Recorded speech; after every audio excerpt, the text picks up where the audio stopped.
இப்போ நம்ம பார்க்க போறது கிறிஸ்துங்கிறதுக்கு ஒரு வசனம் பார்க்க போறோம்.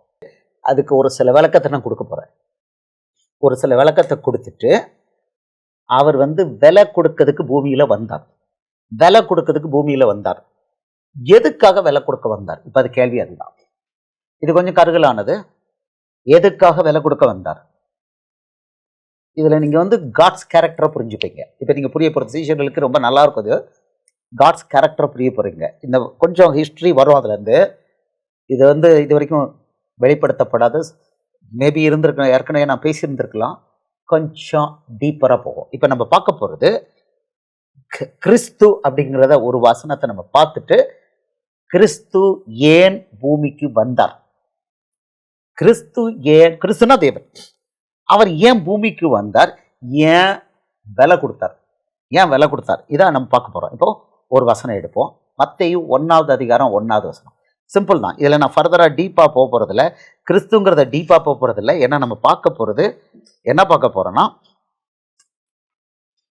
அதுக்கு ஒரு பிரிலிமினரி பார்க்க போறோம். கிறிஸ்துங்கிறதுக்கு ஏன் அவர் வந்தாருங்கிறதுக்கு ஒரு பிரிலிமினரி பார்க்க போறோம். மத்தேயு 1:1 ஆபிரகாமின் குமாரனாகிய தாவீதின் குமாரனாகிய இயேசு கிறிஸ்துவனுடைய வம்ச வரலாறு. எல்லாரும் அதை படிங்க.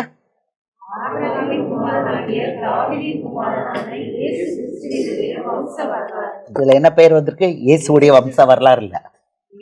இப்போ உங்களுக்கு இப்ப கண்டுபிடிக்கிறீங்க. இப்போ ஓகே, இப்ப கிறிஸ்துங்கிறத கண்டுபிடிக்கிறீங்க. இப்போ இது யாருடைய வரலாறு? இயேசு கிறிஸ்துவுடைய வம்ச வரலாறு.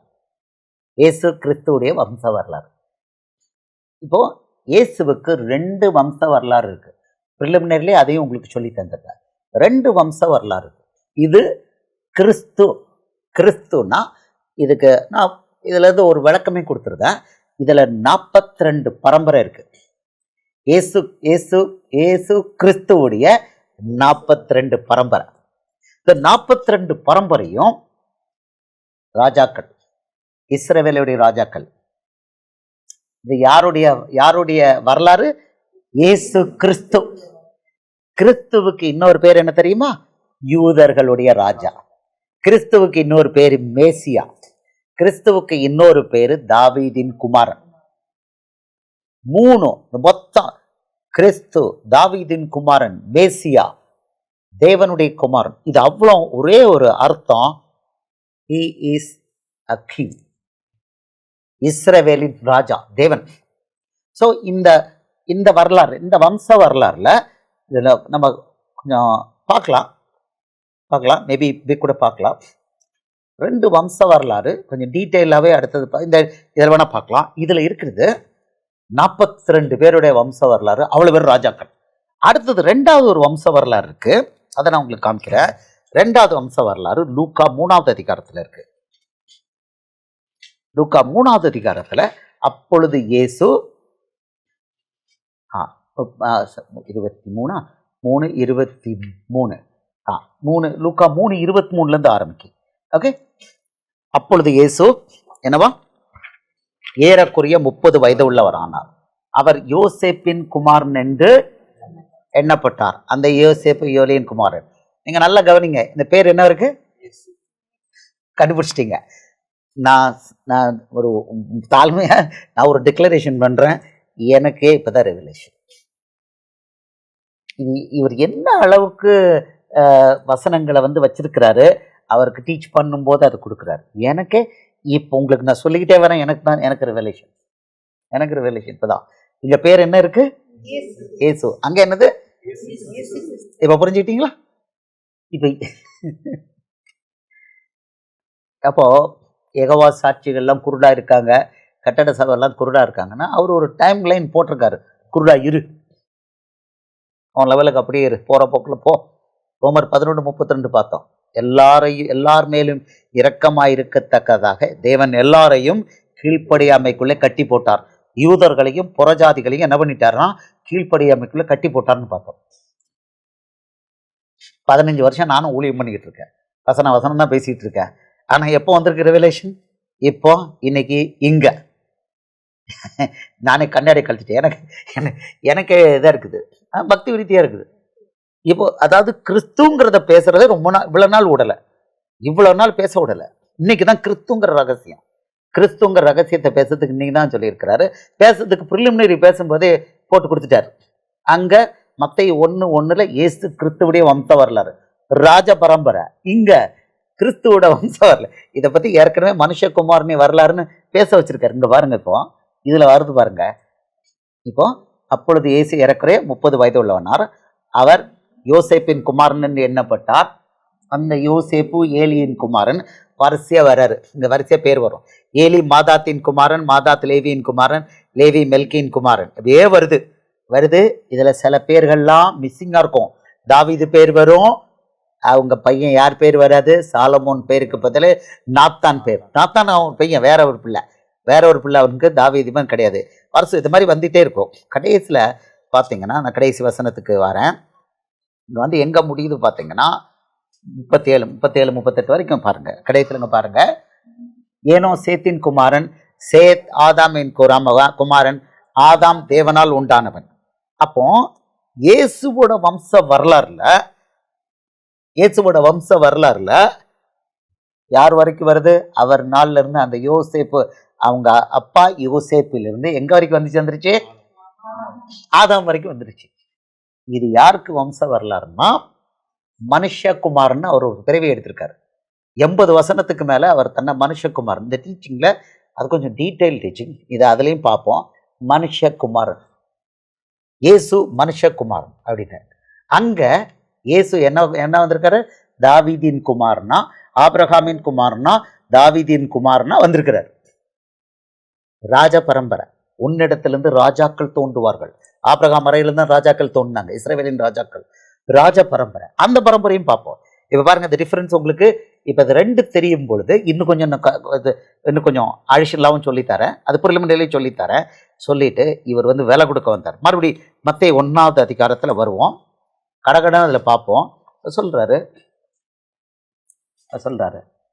ஆபிரகாமின் குமாரனாகி தாவீதின் குமாரனாகி இயேசு கிறிஸ்துனுடைய வம்ச வரலாறு. இதுல சில பேர் மிஸ்ஸிங்கா இருக்கு. என்ன பேர் மிஸ்ஸிங்கா இருக்கு சொல்லுங்க பார்க்கலாம். ஏன் ஈசாக்கின் பேர் இல்லை? ஏன் யாக்கோபின் பேர் இல்லை? அங்கதான் ரகசியம். இது அந்த ரகசியத்தை முஸ்லிம்களுக்கு டீச்சிங் கொடுக்கும்போது விளக்குனார். இந்த லூக்கா 3வது அதிகாரத்துல உள்ள அந்த வம்ச வரலாறு மனுஷகுமாரனுடைய வரலாறு. அது வந்து மனுக்குல ரட்சகர். லூக்கா 2:11. இதோ கர்த்தராகிய இயேசு கிறிஸ்து என்னும் அவர் என்ன பண்ணியிருக்கிறாரோ, எல்லாருக்கும் சந்தோஷத்தை உண்டாக்கும் நற்செய்தி உங்களுக்கு அறிவிக்கிறேன் என்று கர்த்தராகிய கிறிஸ்து என்னும் ரட்சகர் தாவீதின் ஊர்ல உங்களுக்கு பிறந்திருக்கிறார். கிறிஸ்து என்னும் ரட்சகர், பின்னால அதை பார்ப்போம். அவருக்கு ரட்சகர், கிறிஸ்து ராஜா. இங்க இயேசு கிறிஸ்து ராஜா, அங்க கிறிஸ்து என்னும் ரட்சகர். ஒரு செகண்ட் அதையும் போட்டு காமிச்சிருந்தேன். உங்களுக்கு எதையும் விடலை, ஏன்னா அது நீங்க புரிஞ்சுக்கணும். இது ரெண்டு ஒரே மாதிரி இருக்கும். ஆனவர் இங்க பாருங்க, இன்று கர்த்தராகிய கிறிஸ்து என்னும் ரட்சகர் உங்களுக்கு தாவீதின் ஊரிலே பிறந்திருக்கிறார். பிறந்தது யாரு? கிறிஸ்து. பிறந்தது யாரு? ரட்சகர். For there is born to you this day in the city of David a savior who is Christ the Lord. Christ the Lord. இங்கிலீஷ்ல பாருங்க, லார்ட். பிறந்திருக்கிறது தேவன், ரட்சகர் பிறந்திருக்கிறார். லூக்கால வந்திருக்குது மனுக்குல ரட்சகரை பத்தி வரிசையா பேசியிருக்கான். மத்தேயுல ராஜா, அவர் ராஜா, மேசியா அல்லது கிறிஸ்து, அப்படி ஒன்னொன்னுக்கு இருக்கும். நீங்க பாத்தீங்கன்னா மத்தேயு வந்து 1வது அதிகாரத்துல அவன் என்ன பண்ணியிருக்கான்? ஒன்லி அவருடைய ராஜ பரம்பரை மட்டும் டீல் பண்ணியிருக்கான். அவனுக்கு அவ்வளவுதான் கொடுத்திருக்கிறாரு. ராஜ பரம்பரை டீல் பண்ணியிருக்கான். அதை பார்க்க போறோம். ராஜ பரம்பரை பாருங்க, மத்தேயு 1வது அதிகாரம் 1வது வசனம். அவன் ராஜ பரம்பரையை பத்தி வரிசையா சொல்லிட்டே வருவான். இப்போ உங்களுக்கு இது கிளியரா இருக்கும். இதுதான் தாவீதின் குமாரன், இவர்தான் தேவகுமாரன், இவர்தான் அடுத்தது என்ன? மேசியா. ஆபிரகாமின் குமாரனாகி தாவீதின் குமாரனாகி இயேசு கிறிஸ்துனுடைய வம்ச வரலாறு. இங்க பாத்தீங்கன்னா ஆபிரகாம் ஈசாக்கை பெற்றான், ஈசாக்கு யாக்கோபை பெற்றான், யாக்கோபு யூதாவின் சகோதரையும் பெற்றான். யூதா பாரேசையும் சாரையும் தாமனிடத்தில் பெற்றான், பாரேஸ் எஸ்ரோமை பெற்றான், எஸ்ரோம் ஆராமை பெற்றான், ஆராம் அமினதாபை பெற்றான், அமினதாப் நாகசோனை பெற்றான், நாகசோன் சல்மோனை பெற்றான், சல்மோன் போவாசை ராகாபினிடத்தில் பெற்றான், போவாஸ் ஓபேதை ரூத்தினிடத்தில் பெற்றான், ஓபேத் ஈசாயை பெற்றான். சொல்லிட்டு வரிசையா சொல்லிட்டு அடுத்தது சாலமோன். இங்க யாரு? ஈசாயிட்ட யார் பிறந்தான்? தாவீது உரியா ராஜாவின் மனைவியா இருந்த விடத்தில் சாலமோனை பெற்றான். ஈசாய் தாவீது ராஜாவை பெற்றான். ராஜாக்கள் பரம்பரை வர துவங்கிடுச்சு பாருங்க. இப்போ சாலமோன் ரெகபயாமை பெற்றான். ரெகபயாம் அபியாவை பெற்றான். அபியா ஆசாவை பெற்றான். இதுல ஒரு மிஸ்ஸிங் லிங்க் இருக்கு. ஒரு ராஜா மிஸ்ஸிங். ஒரு ராஜா மிஸ்ஸிங். யாருது? குஷி அடையில போகுது. சரிங்க. இப்ப இதுக்கு முன்னால ஒரு ராஜா இருந்தான்லங்க, ஈசாய் தாவீது ராஜாவை பெற்றான். தாவீதுக்கு முன்னால ஒரு ராஜா ஒருத்தர் இருந்தானே, அவன் பேர் இல்ல, அவன் பேரை மிஸ் அவுட் பண்ணிட்டாரு. ஓகே, ஜீவபுத்திரத்தை எடுத்திருக்காரு, ஜீவபுத்திரத்திலிருந்து எடுத்துட்டாரு. அதனால அவன் ராஜா தான், ஃபர்ஸ்ட் கம்பைன்ட் ராஜா. உங்களுக்கு தெரியணும், சவுல் தாவீது 2 பேர் தான் முழு இஸ்ரவேலுக்கும் 12 கோத்திரத்துக்கும் ராஜாவா இருந்தாங்க. அதுக்கு பிறகு இல்லை, சாலமோனுக்கு பேர் உடஞ்சி போயிட்டு, அதெல்லாம் போய் பார்க்க போறோம். சாலமோனுக்கு பேர் உடஞ்சி போயிட்டு 10-1 வெட்டப்பட்டுச்சு. சாலமோனால வெட்டப்பட்டுச்சு. அவங்களுக்கு விலை கொடுக்க வந்தார். அதை அந்த ரகசியத்தை தான் பார்க்க போறோம். இதுல அவன் கம்பைன்ட் இதுக்கு 2 வருஷம் ராஜாவா இருக்கும்போது தள்ளி விட்டுட்டாரு. 38 வருஷம் தொடர்ந்து இருப்பான். தள்ளப்பட்ட நிலையிலே கிரேஸ் இழந்து 38 வருஷம் இருப்பான். 40 வருஷம் சவுலு, 40 வருஷம் தாவீது, 40 வருஷம். ஆனா சவுல் 2 வருஷம் தான் என்னவா இருப்பான்னா ராஜாவா இருப்பான் உருப்படியா. 2வது வருஷமும் அவனை தள்ளிடுவார். மிச்ச வருஷம் பூரா தள்ளப்பட்டவனாக கிரேஸ் இல்லாமல் அவன் பண்ணியிருப்பான். அவனை கிடைச்சா நான் கொலை செய்தேன்னு சொல்லியிருக்கேன். சவுலை நான் கொலை செய்தேன்கிறார். அவனை வந்து தள்ளிட்டார். அவன் தாவீது சொல்வார், நான் உன் பையனை சவுலை தள்ளினது போல் தள்ள மாட்டேன், மிலாறுனால அடிப்பேன், தள்ள மாட்டேன்னு வாக்கு கொடுத்துட்டார். அது இங்கே அவருடைய ஹார்ட்டு. அதனால சாலமோன் லிஸ்ட்டில் இருக்கான். இஸ்ரவேல் அழியறதுக்கு ஒரு மூல காரணமாக இருந்தது சாலமோன். நல்லா அது வசனம் காமிக்க போகிறோம். இஸ்ரவேல் அழிந்து போகிறதுக்கு மூல காரணமாக இருந்தது சாலமோன் தான். ஆனால் சாலமோனுக்கு அவர் வாக்குத்தத்தம் கொடுத்துட்டார், அவனை தள்ளி போட மாட்டேன் அப்படின்ட்டாரு. அதனால் அவன் பேர் இங்கே இருக்குது. சவுல் பேர் இல்லை, சாலமோன் பேர் இங்கே இருக்குது. ஆனால் இந்த சாலமோன் பேர் எங்கே இல்லைன்னா, அந்த இதில் மனுக்குல ரட்சகர் பேரில் இவன் பேர் கிடையாது. அந்த வரலாறுல தாவீதுக்கு பிள்ளைக்கு பேர் நாத்தான் இருக்கு. ஈசாய் தாவீது ராஜாவை பெற்றான். தாவீது ராஜா உரியாவின் மனைவியா இருந்தவள் இடத்தில் சாலமோனை பெற்றான். சாலமோன் ரெகபயாமை பெற்றான். ரெகபயாம் அபியாவை பெற்றான். அபியா ஆசாவை பெற்றான். இவங்கெல்லாம் ராஜாக்கள், எல்லாம் லிஸ்ட்ல பார்க்கலாம். ஆசா யோசபாத்தை பெற்றான். யோசபாத் யோராமை பெற்றான். யோரவன் உசியாவை பெற்றான். உசியா யோதாமை பெற்றான். யோதாம் ஆகாசை பெற்றான். ஆகாஸ் எசேக்கியாவை பெற்றான். எசேக்கியா மனாசை பெற்றான். மனசை ஆமோனை பெற்றான். ஆமோன் யோசியாவை பெற்றான். பாபிலோனுக்கு சிறைப்பட்டு போகும் காலத்தில் யோசியா எக்கனியாவையும் அவனுடைய சகோதரையும் பெற்றான். பாபிலோனுக்கு சிறைப்பட்டு போன பின்பு எக்கனியா சலாத்தியலை பெற்றான். சலாத்தியல் செருபாவேலை பெற்றான். செருபாவேல் அபியூதை பெற்றான். அபியூத் எலியாக்கிமை பெற்றான். எலியாக்கிம் ஆசோரை பெற்றான். ஆசோர் சாதோக்கை பெற்றான். சாதோக்கு ஆகிமை பெற்றான். ஆகிம் எலியூதை பெற்றான். எலியூத் எலியாசரை பெற்றான். எலியாசர் மாத்தானை பெற்றான். மாத்தான் யாக்கோபை பெற்றான். யாக்கோபு மரியாளுடைய புருஷனாகிய யாக்கோபை பெற்றான். யோசேப்பை பெற்றான். அவளிடத்தில் கிறிஸ்து எனப்படுகிற இயேசு பிறந்தார். இவ்விதமாய் உண்டான தலைமுறைகளில் எல்லாம் ஆபிரகாம் முதல் தாவீது வரைக்கும் 14 தலைமுறைகளும், தாவீது முதல் பாபிலோனுக்கு சிறைப்பட்டு போன காலம் வரைக்கும் 14 தலைமுறைகளும், பாபிலோனுக்கு சிறைப்பட்டு போன காலம் முதல் கிறிஸ்து வரைக்கும் 14 தலைமுறைகள். அப்ப மொத்தம் 42 தலைமுறைகள். மொத்தம் இல்லை 42 தலைமுறைகள் வருது. ஓகே, இப்போ நீங்க பார்த்துட்டீங்க 42 தலைமுறைகள். இது யாருடையது? கிறிஸ்துவுடைய. இயேசு என்ற கிறிஸ்துவுடைய.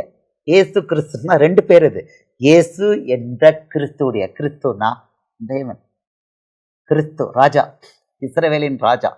அவருடைய வரலாறு, அவருடைய ஜெனியாலஜின்னு சொல்லுவாங்க, வம்ச வரலாறு. கிறிஸ்துவுடைய வம்ச வரலாறு. அங்க இயேசுடைய வம்ச வரலாறு. லூக்கா 3வது அதிகாரம் 23 இயேசுடைய வம்ச வரலாறு. ரட்சகர் இயேசுவோட வம்ச வரலாறு எங்க வரைக்கும் போயிடுச்சு? ஆதாம் வரைக்கும். இப்போ ஒரு சின்ன ரகசியம், ரொம்ப சிம்பிளான ரகசியத்தை நீங்க புரிஞ்சுக்கலாம். ஓகே, இந்த தலைமுறையில இது பாத்தீங்க ராஜாக்கள். இதுல எதா வந்திருக்காருன்னா ஆபிரகாமின் குமாரனும் தாவீதின் குமாரனும். இந்த 2 பேருடைய பாவங்களுக்காக விலை கொடுக்க வந்திருக்கிறார். ஓகே, ஆபிரகாம் யாரு? ஆபிரகாமுடைய தாவீதுடைய இவங்களுடைய வம்சம் இருக்கு. யார்? யூத ராஜாக்கள் செய்த பாவங்கள், யூத ஜனங்கள் செய்த பாவங்கள், இதுக்கு வேலை கொடுக்க வந்தார். சிம்பிள். அங்க இயேசுடைய வம்ச வரலாறுன்னு போட்டு வரிசையா வருது. எங்க வரைக்கும் போய் முடியுது? ஆதாம் வரைக்கும். ஆதாம்ல இருந்து இயேசு வர்ற வரைக்கும் அதுக்கு பிறகு உள்ள அத்தனை மனுஷர்கள், அதர் தான் தீஸ் ராஜாக்கள், அத்தனை புறஜாதி மனுஷர்கள் மற்றவங்களுடைய பாவங்களுக்கு விலை கொடுக்க அவர் மனுக்குல ரட்சகர்னு பூமிக்கு வந்திருக்கிறாரு. அதனால அவர் பேர் கொடுத்திருக்காரு தனக்கு மனுஷகுமாரன். மனுஷகுமாரன் தான் சிலுவையில் அறைய ஒப்பு கொடுப்பாங்க. மனுஷகுமாரன் தான் உயிர் தெழுவார். மனுஷகுமாரன் தான் வானத்திலிருந்து வர்றாரு. இந்த வசனங்களெல்லாம் பார்க்க போறோம் டீட்டெயிலா. அவர் வந்து தேவகுமாரன்லாம் சொல்லலை. அங்க ஆபிரகாமின் குமாரன் தாவீதின் குமாரன்லாம் பேசல. அங்க பேசும்போது ஃபுல்லா தேவகுமார்னு பேசல, மனுஷகுமாரன். பாவிகளில் கையில் ஒப்பு கொடுக்கப்படும் நேரம் வந்து விட்டது. இதுக்கு முன்னால இது கேட்டிருக்கீங்களா? விஜய் பிரதர்? ஓகே, உங்களுக்கு இது பாடம். அப்போ அவர் கிளீனா சொல்ல, மனுஷகுமாரன் பாவிகளுடைய கையில் ஒப்பு கொடுக்கப்பட்டது. அப்புறம் மனுஷகுமாரன் கொலை செய்யப்படுவார், 3ஆம் நாள் உயிர்த்தெழுந்தது மனுஷகுமார். வரிசையா இருக்கும். டீட்டெயில வசனங்களை பார்க்க போறோம். வசனங்கள் இருக்கு, பார்க்க போறோம். அப்போ அதுல எதுக்கு வந்தார்னா, ஆதாம்ல இருந்து அத்தனை பேர், இந்த ராஜாக்கள் இஸ்ரவேலர் தவிர அத்தனை பேருடைய பாவங்களுக்காக விலை கொடுக்க வந்தார். இதுல இடையில பாத்தீங்கன்னா தாவீது பேர் ஏன் வந்தது, ஆபிரகாம் பேர் ஏன் வந்தது, இதுதான் இப்போ இந்த பிரிலிமினரியில நீங்க பார்க்க போறீங்க. தேவனுடைய முக்கியமான இலக்கணம் ஒன்று பார்க்க போறீங்க. ஓகே, இப்போ நம்ம ஆக்சுவலி ஃபர்ஸ்ட் இதில் இந்த சாப்டர் தான் அது போகிறோம். இப்போ இவர் என்ன பண்ணுறாருன்னா, இந்த பரம்பரை லிஸ்ட் இங்கே போட்டார். 2 பரம்பரை லிஸ்ட் போட்டுங்க. இதோட அர்த்தம் என்னன்னு சொல்லிட்டேன். இத்தனை பேருடைய பாவங்களுக்காக அவர் கிறிஸ்துன்னு இறங்கி வந்தார். கிறிஸ்துன்னா தேவன் இறங்கி வந்தார். கிறிஸ்துன்னா இஸ்ரவேலின் தேவன். வசனங்களை பார்க்க போகிறோம். இறங்கி வந்து இவங்களுக்காக தன் ஜீவனையே கொடுத்தார். ரான்சம் பண்ணார், கரையமா கொடுத்தார். இதுல நீங்க அந்த அந்த கொஞ்சம் உங்களுக்கு ஸ்பிளிட் பண்ணி நான் காமிக்கிறேன். ஆவியானவர் கொடுக்கறதான் நல்லா புரிஞ்சுக்கோங்க. நான் வேலைக்காரன் தான், நான் நிறைய வசனம் பேசுறேன், நான் இல்லை பேர்களை மறக்கிற ஆளு. அவர் கொடுக்குறாரு. என்ன பண்ணியிருக்கிறாரு? ஃபர்ஸ்ட் ஆதாம் ஏவாளை படைச்சாரு. அங்கிருந்து நான் உங்களுக்கு ஆரம்பிக்கிறேன். ஆதாம் ஏவாளை படைச்சாரு. அவர் ப்ராஜெக்ட் எல்லாம் ஃபெயிலியர் ஆயிருக்கு. ஃபெயிலியருக்கு விலை கொடுக்க வந்தார். சில விலையை அங்க வாங்கல, சில விலையை அங்க கொடுக்கல. அதனால அவர் வந்திருக்கிறார். பாத்தீங்கன்னா ஃபர்ஸ்ட் ஃபெயிலியர் ஆதியாகமம் 3:15 ஆயிடுச்சு. அவர் சொல்லிட்டாரு, ஜெனசிஸ் 3:15 வராரு, நான் வந்து மீட்டுக்கொள்வேன் அப்படின்னாரு. ஆதியாகமம் 3:15 உங்களுக்கு தெரியும். ஆதாம் ஏவாள் ஃபெயில் ஆனது தெரியும். சொல்றாரு, உனக்கும் ஸ்திரீக்கும் உன் வித்துக்கும் அவள் வித்துக்கும் பகை உண்டாக்குவேன், அவர் உன் தலையை நசுப்பார், நீ அவர் குதிங்காலை நசுக்குவாய் என்றார். இது வந்து சிலுவையில நிறைவேறிச்சு. இதுக்கு இடையில ஒரு ட்ராஜடி நடந்தது. உங்களுக்கு தெரியும். நோவா காலத்துல ஜனங்களை எல்லாரும் என்ன பண்ண, 8 பேரை தவிர, நோவாவும் அவன் குடும்பத்தை தவிர அவ்வளோ பேரையும் அழிச்சிட்டாரு. முடிஞ்சிருச்சு. வேலை கொடுத்து அங்க காலி. சரி, இப்போ 8 பேர், 8 பேர் வழியா வருது. 8 பேர் வழியா வரும்போது என்ன பண்ணாரு, அங்க ஒரு மனுஷனை செலக்ட் பண்றாரு. வா, இன்னையிலேருந்து நான் சொல்றதை கேளுங்கிறார். ஆமா, அது ஏமா 11:1 அவர் சொல்றாரு, வா அப்படிங்கிறாரு. ஆமா, 12:1 வா அப்படிங்கிறாரு. இப்போ இங்கேயும் ட்ராஜடி ஆச்சு. இந்த ட்ராஜடி டீட்டெயிலா நம்ம ஆபிரகாமின் குமாரங்கிறதுல பார்ப்போம். இங்க பாருங்க, கர்த்தர் ஆபிரகாமை நோக்கி, நீ உன் தேசத்தையும் உன் உணர்த்தையும் உன் தகப்பனுடைய வீட்டு விட்டு புறப்பட்டு நான் உனக்கு காண்பிக்கும் தேசத்துக்கு போ அப்படிங்கிறாரு. நான் உன்னை பெரிய ஜாதியாக்கி உன்னை ஆசீர்வதித்து உன் பேரை பெருமைப்படுத்துவேன், நீ ஆசீர்வாதமாய் இருப்பாய் அப்படின்னு சொல்லிட்டு, உன்னை ஆசீர்வதிக்கிறவர்களை ஆசீர்வதிப்பேன், உன்னை சபிக்கிறவர்களை சபிப்பேன், பூமியில் உள்ள வம்சங்கள் எல்லாம் உனக்குள் ஆசீர்வதிக்கப்படும். ஒரே ஒரு மனுஷனுக்குள்ளதான், இன்னைக்கு நம்ம இயேசுக்குள்ளதான் எல்லாமே இருக்குது. கொலோசியர் 1:15-17 பார்த்தீங்கன்னா சகலமும் அவருக்குள்ள இருக்கு. அவர் சொல்றார், பூமியில் உள்ள வம்சங்கள் எல்லாம், all Nations will be blessed through you only. ஒரு மனுஷன் இன்னைக்கு வரைக்கும் அதுதான். அவனை தேர்ந்தெடுத்துட்டார், சிநேகிதன் டிக்ளேர் பண்ணிட்டாரு. பட் ட்ராஜடி ஆச்சு. என்னாச்சு? அவன் 16வது அதிகாரம் வரும்போது ஒரு எகிப்து தாதி பெண்ணோட அவன் என்ன பண்ணுவான், ஒரு குழந்தை பெற்று இஸ்மபேல்ங்கிறவர் பெற்று கம்ப்ளீட் ஃபெயிலியர். இதை ஆபிரகாமின் தேவன் அப்படிங்கிற ஒரு ஒரு சாப்டரில் அந்த வசனங்களை டீட்டெயிலாக பார்ப்போம். ஓகே, ஆபிரகாமின் குமாரன் தேவன் இல்லை, ஆபிரகாமின் குமாரங்கிற சாப்டரில் பார்ப்போம். ஏற்கனவே பார்த்துருக்கோம், இப்போவும் பார்க்கலாம். இப்போ ட்ராஜடி ஆயிடுச்சு. அடுத்தது அவர் ரொம்ப கேர்ஃபுல்லாக ஒருத்தனை செலக்ட் பண்ணுறார், தாவீதுங்கிறவன். சவுலை செலக்ட் பண்ணார், ஃபெயில்டு. சவுலை செலக்ட் பண்ணார். அவனை பற்றி சொல்கிறாரு, சவுல் வந்து எல்லாரோட உயரமானவன். அவன் இஸ்ரவேலரில் அவ்வளோவரோட அவன் டாலாம், அவ்வளோ உயரமானவனை பார்த்து செலக்ட் பண்ணி சௌந்தரியமானவனை அவர் செலக்ட் பண்ணுறார். சவுலை செலக்ட் பண்ணுற வசனங்கள்லாம் நல்லா இருக்கும். ஆமாம், சவுலை 2 சாம்பல் இருக்குது, 1 சாம்பல் எடுப்போம். அவர் செலக்ட் பண்ணுறதை பாருங்கள். சவுலை எங்களுக்கு ராஜா வேணும்னு கேட்பாங்க. 8வது அதிகாரத்தில் ராஜா வேணும்னு கேட்பாங்க. 1 சாம்பல் 8வது அதிகாரம் 7 கேட்பாங்க. இப்போ 9வது அதிகாரம் 2வது வசனம். 1 சாம்பல் 9:2. 1 சாம்பல் 9வது அதிகாரம் 2வது வசனம். இவர் வந்து பென்யமீன் கோத்திரத்தை சேர்ந்த சவுலுங்கிறவனை பற்றி டிஸ்கிரைப் பண்ணுறாரு.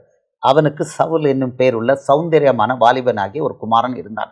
இஸ்ரவேல் புத்திரரில் அவரை பார்க்கலும் சௌந்தரியவான் இல்லை. அவனை போல அழகான ஆளு பிள்ளை யாரும் இல்லை. எல்லா ஜனங்களும் அவன் தோளுக்கு கீழே இருக்கத்தக்கதாக உயரமுள்ளவனாக இருந்தான். அவர் செலக்ட் பண்ணார். என்ன கணக்கில் செலக்ட் பண்ணிட்டாரு? சௌந்தரியமான ஒரு ஆள். மற்றவங்களாம் அவன் தோளுக்கு தான், அவ்வளோ உயரம். அவனை ராஜாவை செலக்ட் பண்ணார். ஃபாஸ்ட் ஃபெயிலியர், ரொம்ப அல்ட்ரா ஃபாஸ்ட்டில். இது நிறைய ராஜாக்கள் ஃபெயிலியர் ஆனாங்க. இவன் அல்ட்ரா ஃபாஸ்ட்டாக ஃபெயில் ஆனான். பட்டுன்னு அவருக்கு மீறிட்டு அவரை துச்சமாக மதிச்சிட்டான். உடனே தள்ளிட்டார். So first project failure. அடுத்த ப்ராஜெக்ட் போடுறாரு. அடுத்த ப்ராஜெக்ட் தாவீதை செலக்ட் பண்ண சொல்கிறார். நீ போய் தாவீதை செலக்ட் பண்ணுங்கிற. செலக்ட் பண்ணும்போது அங்கேயும் ஃபெயிலியர் ஆகுது. எங்கே இருக்கு தாவீது? எங்கே இருக்கு? எழுதாம இருக்கலாம். எங்கே இருக்கு?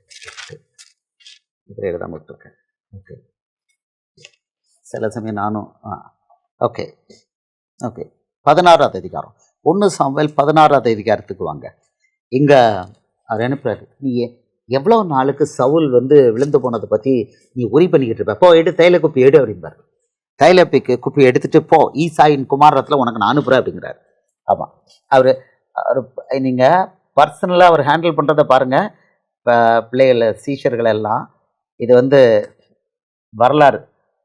இதில் ஒரு டெசிஷனுக்கும் முக்கியமாக தெரிய வேண்டியது, இந்த ஒவ்வொரு டெசிஷனுக்கும் ஃபெயிலியருக்கு அவர் பொறுப்படுத்திக்கிட்டார். இதைத்தான் இந்த பாடம், இந்த ஃபஸ்ட்டு பாடம், ப்ரிலிமினரி பாடம் எதுக்குதான் என்னன்னா, விலை கொடுத்தாரு. எதுக்கு விலை கொடுத்தாரு? எதுக்கு ஆபிரகாமின் குமாரனை வந்தார்? எதுக்கு தாவீதின் குமாரனை வந்தார்? எதுக்கு மனுஷகுமாரனை வந்தார்? நம்ம அவர் படைச்ச படைப்புகள் அவ்வளோ கேர்ஃபுல்லாக ஆளாக செலக்ட் பண்ணுறாரு, கவுத்தி விட்டுறாங்க. ஆனால் நாசமாக போ அப்படின்லாம் கிடையாது. அவங்களுக்காக விலை கொடுக்குறாரு. இன்றைக்கும் நம்ம தப்பு பண்ணோன்னா அவர் விலை கொடுக்குறாரு. அவர் அவர் ரொம்ப கேர்ஃபுல்லாக நம்ம செலக்ட் பண்ணுறாரு. அப்படின்னா நம்ம தப்பு பண்ணால் ஹீ இஸ் கிரீவ்டு. அவர் விலை கொடுக்குறாரு. Is such a gentleman. இவங்க இப்போ பாருங்கள், இவர் ரொம்ப கேர்ஃபுல்லாக சவுலை தெரிந்தெடுத்துறது, கவுத்திட்டான். அவன் நீ போ சாமுவேல் போ, எடு இப்படி சொல்லு, அவன் கரெக்டாக தீர்க்கத்தான் சொல்லுவான். எடுத்து தைல குப்பியை வார்த்து, நீ தான் இன்றைக்கி இஸ்ரவேல் ராஜான்னு அவன் இஸ்ரவேல் ராஜாக்குவான். அவன் சொல்லுவான், நான் பென்யமீன் கோத்திரம், சின்னோண்டு கோத்திரம் அப்படின்னா. அவனே செலக்ட் பண்ணிட்டார், அவ்வளோதான். இப்போ தாவீதை எங்கே செலக்ட் பண்ணுறாருன்னா, இப்போ அவங்க ஒருத்தன் இதில் இருக்கான், காட்டில் இருக்கான், அவனை கூட்டுவான் பாரு. கொஞ்சம் வசனம் காமிக்கிறேன். அவன் தப்பு பண்ணுவான், தாவீது தப்பு பண்ணுவான். பெரிய தப்பு கிடையாது, ஒரு தப்பு தான். பழைய ஏற்பாட்டில் அந்த ஒரு தப்பு பண்ணாலும் 1 நாள் 100 நாள் ஒன்று தான். பெரிய தப்புக்கு மன்னிப்பு கிடையாது. அகைன் தாவீது ஃபெயில்டு, பட் அவனு 2 பேர் ஃபெயிலியரை 100% அவர் எடுத்துப்பார். ஆபிரகாமுடையது தாவீதோடது, ஆபிரகாமுடையது பெரிய ஃபெயிலியர், 100% தாமேல எடுத்துப்பார். தாவீதோடையது எடுத்துப்பார். ராஜாக்கள் அவ்வளோ பேர் அநியாயம் பண்ணுவாங்க வரிசையா. ராஜாக்கள் அவ்வளோ பேர் அபிஷேகம் பண்ணுவார். நிறைய ராஜாக்களை தீர்க்க தரிசிகளை அனுப்பி தான் அபிஷேகம் பண்ணுவார். அபிஷேகம் பண்ணோன்னா தலைக்குப்புற 2 பொன் கண்டுகிட்டே கும்பிடுவான். அந்த லிஸ்ட்டை பார்க்க போகிறோம், வசனங்களை பார்க்க போகிறோம். நீங்கள் எல்லோரும் சீஷர்களாக இருக்கீங்கனால பொறுமையாக நீங்கள் வந்து வாட்சை பார்க்காதனால நான் கற்றுக்கலாம். எனக்கு ஒன்றும் பிரச்சனை இல்லை, அவர் எனக்கு கற்றுக் கொடுக்குறாரு, பொறுமையாக கற்றுக்கலாம் வசனம். உங்களுக்கு வந்து ஃபுல்லாக டீட்டெயிலாக கிடைக்குது. ஆமாம். ஸோ இப்போ இல்லை அவ்வளோ வெறும் பண்ணி கடைசியில் பனிஷ்மெண்ட் கொடுத்துருவார். இஸ்ரவேல் என்ன பண்ணுவார், 10 கோத்திரத்தை அசீரியாவுக்கும் மிச்சம் 1 கோத்திரத்தை பாபிலோனுக்கும் சிறையிருப்புக்கு அனுப்பிடுவார். 1 கோத்திரம் லேவி கோத்திரம் 2ல் பரவி கிடக்கும். முடிஞ்சது. இஸ்ரவேல் தேசம் இல்லாமல் போயிட்டு. ஆனால் அவர் என்ன பண்ணார், விலை கொடுக்க வந்தார். காணாமல் போன இஸ்ரவேல் இடத்துல வரன் வந்தார். மறுபடியும் சிலுவையில் அவர் ஆணி அடித்து ரிஜெக்ட் பண்ணிடுவாங்க. நம்மளை ஏற்றுக்கிட்டார். இப்போ நம்ம வந்து அவர் ஏன் கிறிஸ்துவா, அவர் ராஜாதி, கிறிஸ்துனா ராஜாதி ராஜா, பயப்படுகிற நாமம், ராஜாதி ராஜா. அவர் இறங்கி வந்தார் வானத்துலேருந்து. ஏன் இறங்கி வந்தார்? இவ்வளோ பேருக்கு விலை கொடுத்துருக்காரு. இதில் நமக்கு தெரியுது அவருடைய காட்ஸ் கேரக்டர் நமக்கு தெரியுது. அவர் வந்து தன்னுடைய சிருஷ்டி ஒரு தப்பு பண்ணிட்டு போ அப்படின்னு இல்லை, சிருஷ்டி பண்ணுற தப்புக்கு பொறுப்பெடுக்கிற தேவன். ஆமென் சொல்லுவோமா? இது நமக்கு பாடம். இன்னைக்கு நம்ம கேர்ஃபுல்லாக இருக்கணும். நம்ம தப்பாக போகிறோம் அப்படின்னா அவர் பொறுப்பெடுக்கிறார். He is grieved. அவரை வந்து அவ்வளோ மோசமான ராஜாக்கள், ஆனால் வந்து இத்தனை ராஜா லிஸ்ட்டு போட்டு இதில் இருக்கலாம் மோசமான ஆளுகள் இருக்காங்க. இந்த 16 பார்த்தீங்களா வரிசையாக ராஜா லிஸ்ட்டு. தாவீது தவிர பாக்கி எல்லாம் இங்கே அங்கே தலைகுப்புற எல்லா வேலையும் பண்ணிருக்கு. பார்த்தீங்கன்னா 1 ராஜாக்கள் 2 ராஜாக்கள் 1 நாளாக 2 நாளகத்தில் இந்த ஆளுங்க பண்ண அவ்வளோ திருவாத்தனமும் இருக்குது. ஆனால் அதில் அவ்வளோ யூதா கோத்திரத்து ராஜாக்கள் வராங்க. 2 கோத்திரம் இருக்கு. இயேசு பிறந்தது யூதா கோத்திரம். அடுத்த 10 கோத்திரம் இருக்கு. அந்த 10 கோத்திரத்தில் இது வருது, யூதா கோத்திர ராஜாக்களாக வருது. அந்த 10 கோத்திர ராஜாக்கள் இன்னும் திருவாத்தனம் நிறைய பண்ணியிருக்காங்க. எல்லாருக்காகவும், அத்தனை இஸ்ரவேல் ராஜாக்களுக்காகவும் விலை கொடுக்க வந்திருக்கா. அவங்க செஞ்ச பாவத்துக்கு உயிரை கொடுக்க வந்தார். ஜனங்கள் பாவத்தில் இருந்தாங்க, அவங்களுக்கு உயிரை கொடுக்க வந்தார். இந்த ஜனங்கள் நல்லவங்களா அப்படி பார்த்தீங்கன்னா, இந்த நான் தாவீதை நான் வச்சுக்கிறேன். தாவீதை ஞாபகப்படுத்துங்க. தாவீது வசனங்க இருக்குது. 1 சாமுவேல் 16 கையில் வச்சுருக்கேன். ஓகே, 1 சாமுவேல் 16 இது இருக்கட்டும். நான் வந்து உங்களுக்கு ஜனங்கள் ஆமோஸ் ஜனங்கள் வந்து என்ன பண்ணாங்களாம், 40 வருஷம் அவங்கள இஸ்ரவேலில் இதில் வனாந்தரத்தில் நடத்தி கொண்டு வரும்போது அவங்க சப்பரம் யாருக்கு சுமந்தாங்களாம்? ஆமோஸ் 5 25 26. இஸ்ரவேல் பண்ண அநியாயத்தை பாருங்க.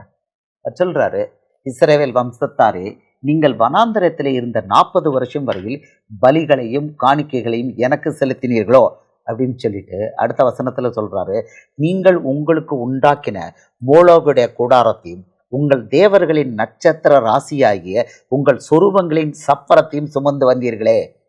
என்ன பண்ணாங்களாம்? நீங்கள் உங்களுக்கு உண்டாக்கின மோளோகிட கூடாரத்தையும் உங்கள் தேவர்களின் நட்சத்திர ராசியாகிய உங்கள் சொரூபங்களின் சப்பரத்தையும் சுமந்து வந்தீர்களே. எத்தனை வருஷம்? 40 வருஷம். இவர் என்ன கொடுக்குறாரு? டெய்லி மன்னா கொடுக்குறாரு, டெய்லி காடை கொடுக்குறாரு. சாப்பிட்டுட்டு நல்ல சிக்கன்லாம் இதெல்லாம் சாப்பிட்டுட்டு, காடையை சாப்பிட்டுட்டு என்ன பண்ணாங்களாம்? பொம்பானுக்கு ஒரு சப்பரம் சுமந்துட்டு வந்தாங்களாம். ஒரு இடம் விட்டு அடுத்த இடம் போகலான்னு டக்குன்னு சப்பரம் சுமந்துட்டு போனாங்களாம். என்ன ஜாஸ்மின் தங்கச்சி நியூத்தா இருக்கா? இன்னைக்கும் பண்றாங்க. இன்னைக்கு ரோமன் கத்தோலிக்கர்கள் சப்பரம் சுமக்கிறாங்களே, மாதாக்கு சப்பரம் சுமக்கிறாங்களே. அந்த பழக்கம் அன்னைக்கு இருக்குது, அன்னைக்கு இருக்கு. அவர் அழகா சொல்லி கொடுத்துருக்கிறாரு. நீங்க எனக்கா சப்பரம், எனக்கா நீங்க எனக்கே பலியும் காணிக்கையும் செலுத்தினீங்கிறாரு. எனக்கா வனாந்தரத்துல 40 வருஷம் வரைக்கும் பலிகளையும் காணிக்கையும் எனக்கு செலுத்தினீர்களோ, நீங்கள் உங்களுக்கு உண்டாக்கின மூலகிற கூடாரத்தையும் உங்கள் தேவர்களின் நட்சத்திர ராசி ஆகிய உங்கள் சொரூபங்களின் சப்பரத்தையும் சுமந்து கொண்டு வந்தீர்களே. சப்பரமா? தேரு அது இதோ ஒண்ணு. ஆனா உனக்கு இது வந்து அருவருப்பானது அப்படின்னு தெரியுது. இது வந்து புறஜாதி இல்லை. இவர் சாப்பாடு போட்டு வனாந்தரத்தில் லைஃப் எப்படின்னா, அவனுக்கு ட்ரெஸ் பழசாகலை, 40 வருஷம் சப்பல் தேயலை, 40 வருஷம் ட்ரெஸ் சேஞ்ச் பண்ணல, துவைக்கல, அழுக்காகலை. வனாந்தரத்துலலாம் 1 மணி நேரத்தில் அழுக்காகும். வனாந்தரத்தில் 40 வருஷம் அவன் ட்ரெஸ், ஒரே ட்ரெஸ்ஸு தேயலை, அழுக்காகலை, சப்பல் தேயலை. வசனம் இருக்கு. 40 வருஷம் அவனுக்கு என்ன கொடுத்தாரு தெரியுமா? மன்னா, தேவதூதர்கள் சாப்பாடு, நல்ல இது, ஆமாம், நல்ல காடை சாப்பிட்றதுக்கு விளையாடுறதுக்கு தான் எந்திரிச்சாங்க. இப்போ என்னது சப்பரம் சுமக்கிறதுக்கு எந்திரிச்சிருக்கிறாங்க. ஒரு இடம் விட்டு அடுத்த இடம் போகும்போது சப்பரம் சுமந்துருக்காங்க. ஓகே, அங்கே இன்னொரு விஷயம் என்னன்னா, ராத்திரிக்கு அக்னி ஸ்தம்பம், ஒரு பெரிய இது பில்லர் ஆஃப் லைட்டு, அது பில்லர் ஆஃப் ஃபயரு, அது இவங்களுக்கு வெளிச்சம் கொடுத்தது. நடுவில் பாளையத்துக்கு நடுவில் பகலில் மேகஸ்தம்பம், அப்படியே மேகமாக ஒரு மேகஸ்தம்பம்னா அவர் தான். அவர் அப்படியே மேகமாக அந்த 12 கோத்திரம் இருக்கிற இடத்துல மேகமாக இருந்தார். என்ன இல்லை, இவனுக்கு வெயில் கிடையாது. வனாந்திரத்தில் எப்படி இருக்கும், டெசர்ட்டில் எப்படி இருக்கும், கொன்னுரும் ஒரே நாளில். இப்படி காப்பாற்றி கொண்டு வந்த தேவனுக்கு அவங்க பண்ணியிருக்கிற பெரிய நன்றி. என்ன பண்ணியிருக்காங்க, நீங்கள் உங்களுக்கு உண்டாக்கின மூலகிட கோளாரத்தையும் உங்கள் தேவர்களின் நட்சத்திர ராசியாகி உங்கள் சொருபங்களின் சப்பரத்தையும் சுமந்து கொண்டு வந்தீர்களே. இப்போ பழைய ஏற்பாடு எதுக்கு இந்த அனாலிசிஸ் வருது உங்களுக்கு புரியுதா? தேவனை அறிகிற அறிவு, உண்டான மெய் தேவனாகிய உண்மையும் நீர் அனுப்பின இயேசு கிறிஸ்துவையும் அறிவதே நித்திய ஜீவன். இப்போ நீங்கள் அவங்க 2 பேரை பற்றி அறியறதா, கிறிஸ்துன்னா 2 பேரும் தான் அறியறது. அவர் 40 வருஷம் பொறுத்துட்டு இருக்கிறாரு. மேட்டர் ரைட்டிங்கில் போட்டார், மேட்டர் ரைட்டிங்கில் போட்டார். இவன் அவ்வளோ பேருடைய பாவத்துக்கு அவர் பொறுப்படுத்திக்கிட்டார். இவன் அவ்வளோ வரும் பரலோகத்துக்கு போயிட்டான். அன்னைக்கு ரூல் என்னன்னா, ஆதியாகமம் 17:1 17:7 ஆபிரகாமுடைய பிள்ளைகளுக்கு எல்லாம் இது பரலோகம். நான் உனக்கும் உனக்கு பின்வரும் உன் சந்ததிக்கும் தேவனாயிருக்கும்படி. அவன் கிளியரா அந்த விருத்த சேதனம் பண்ணிட்டா, ஆதியாகமம் 17, 14, 13, 11 14, 10 14 அவன் சபைக்குள்ள, இஸ்ரவேலோட சபைக்குள்ள வந்துருதான்.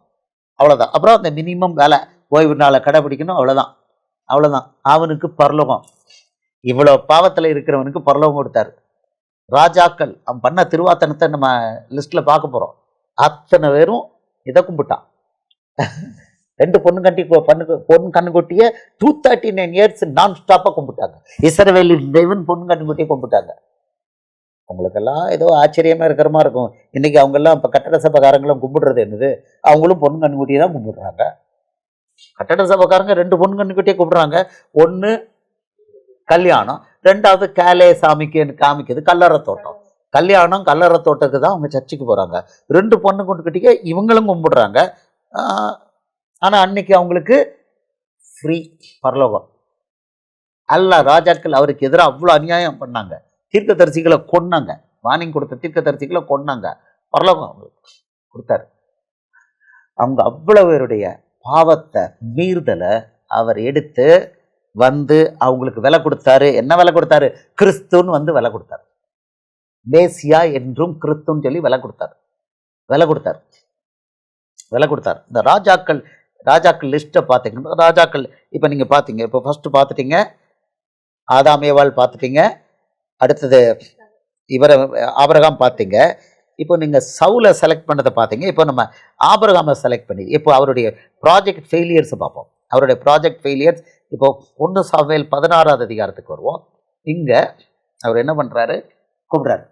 கர்த்தர் சாமுவேலை நோக்கி, இஸ்ரவேலின் மேல் ராஜாவாயிராதபடிக்கு நான் புறக்கணித்து தள்ளின சவுலுக்காக நீ எந்த மட்டும் துக்கித்துக் கொண்டிருப்பாய்? நீ உன் கொம்பை தைலத்தால் நிரப்பிக் கொண்டு வா, பெத்லகேமானாகிய ஈசாயின் இடத்திற்கு உன்னை அனுப்புவேன், அவன் குமாரரில் ஒருவனை நான் ராஜாவாக தெரிந்து கொண்டேன் என்றார். எத்தனை பேர் படிச்சிருப்பீங்கன்னு தெரியாது. இவர் எடுக்கிற எஃபர்ட் என்னன்னு பாருங்க. இது ஸ்டோரிக்காக கிடையாது, இவர் என்ன லெவலுக்கு டீட்டெயில் போறாருங்கிறத பார்க்கணும். இப்போ உங்களையும் நீங்க உடனே உட்கார வச்சிருக்காருன்னா அந்த டீட்டெயில். மாறாத தேவன் அவர் தான். இவர் மாறாத தேவன். கிளியரா அதே டீட்டெயில் படி தான் நம்ம இருக்கிறோம். நான் தெரிஞ்சுட்டேங்கிறார். இவன் துக்கித்திரி எவ்வளோ நாள் இருப்பேன். சாமுவேலை வச்சு தான் சவுலை வந்து அவர் அபிஷேகம் பண்ணார். இப்போ எவ்வளோ நாள் மூஞ்சில் துணியை போட்டுக்கிட்டு இருப்பேன். வா எந்திரி போ, நான் ஈசாயின் மகனை தெரிஞ்சுட்டேன் போ அப்படிங்கிறாரு. இப்போ ஆமாம், இவன் கேட்குறான் கேள்விகள். கொஞ்சம் நம்ம பார்க்கலாமே, இந்த டயத்துக்கு ரொம்ப நீங்கள் போராடலை, அதனால் பார்க்கலாம். அதற்கு சாமுவேல், நான் எப்படி போவேன், சவுல் இதை கேள்விப்பட்டால் என்னை கொண்டு போடுவானே என்றான். அவனும் ராஜாவாக இருக்கணும். அப்பொழுது கர்த்தர், நீ ஒரு காளையை கையோடு கொண்டு போய் கர்த்தருக்கு பலியிட வந்தேன் என்று சொல்லி அவர் ஸ்ட்ராட்டஜி கொடுக்குறாரு. அவனுக்கு ஸ்ட்ராட்டஜி கொடுக்குறாரு. பலியிட வந்தேன் என்று சொல்லி போ அப்படிங்கிறாரு. ஈசாயை பலி விருந்துக்கு அழைப்பாயாக, அப்பொழுது நீ செய்ய வேண்டியதை நான் உனக்கு அறிவிப்பேன். நான் உனக்கு சொல்கிறவனை எனக்காக அபிஷேகம் பண்ணுவாங்க என்றார். ஈசா யாரு? தாவீதுக்கு அப்பா. கர்த்தர் சொன்னபடியே சமுல் செய்து பெத்லகேமுக்கு போனான். பெத்லகேமோட அட்ரஸ் புரியுது. அப்போ ஏன் இயேசு பெத்லகேம்ல பிறந்தார்? தாவீதின் குமாரனா அதே ஊர்ல பிறந்தார். ஆமா, ஏன் தாவீதின் குமாரன் பார்க்க போறோம். அப்பொழுது அவ்வூரின் மூப்பர் தத்தளை போட அவனுக்கு எதிர்கொண்டு வந்து, நீர் வருகிறது சமாதானமா என்றார்கள். அந்த காலத்துல தீர்க்கதரிசி வர்றானாலே நடுக்கம்தான். ஏன்னா அவன் அவ்வளோ தத்தளை போடே வந்து சொன்னா சமாதானம் தான். அதற்கு அவன் சமாதானம் தான், கர்த்தருக்கு பலியிட வந்தேன், நீங்கள் உங்களை பரிசுத்தம் பண்ணிக்கொண்டு என்னோட கூட பலிவிருந்துக்கு வாருங்கள் என்றான். மேலும் ஈசாயும் அவன் குமாரையும் பரிசுத்தம் பண்ணி அவர்களை பலிவிருந்துக்கு அழைத்தான். அவர்கள் வந்தபோது அவன் எலியாபை பார்த்த உடனே, கர்த்தரால் அபிஷேகம் பண்ணப்படுவன் இவன் தானாக்கும் என்றார். பையன் அவர் உடனே போடுறாரு.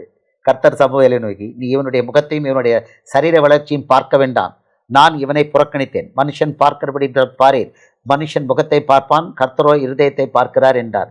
அவர் செலெக்ஷன் ஸ்டைல், இது செலெக்ஷன் ஸ்டைலு. அப்பொழுது ஈசாய் அபினதாபை அழைத்து அவனை சாமுவேலுக்கு முன்பாக கடந்து போக பண்ணினான். அவன், இவனையும் கர்த்தர் தெரிந்து கொள்ளவில்லை என்றான். ஈசாய் சம்மாவையும் கடந்து போக பண்ணினான். அவன், இவனையும் கர்த்தர் தெரிந்து கொள்ளவில்லை என்றான். இப்படி ஈசாய் தன் குமாரர்கள் 7 பேரை சாமுவேலுக்கு முன்பாக கடந்து போக பண்ணினான்.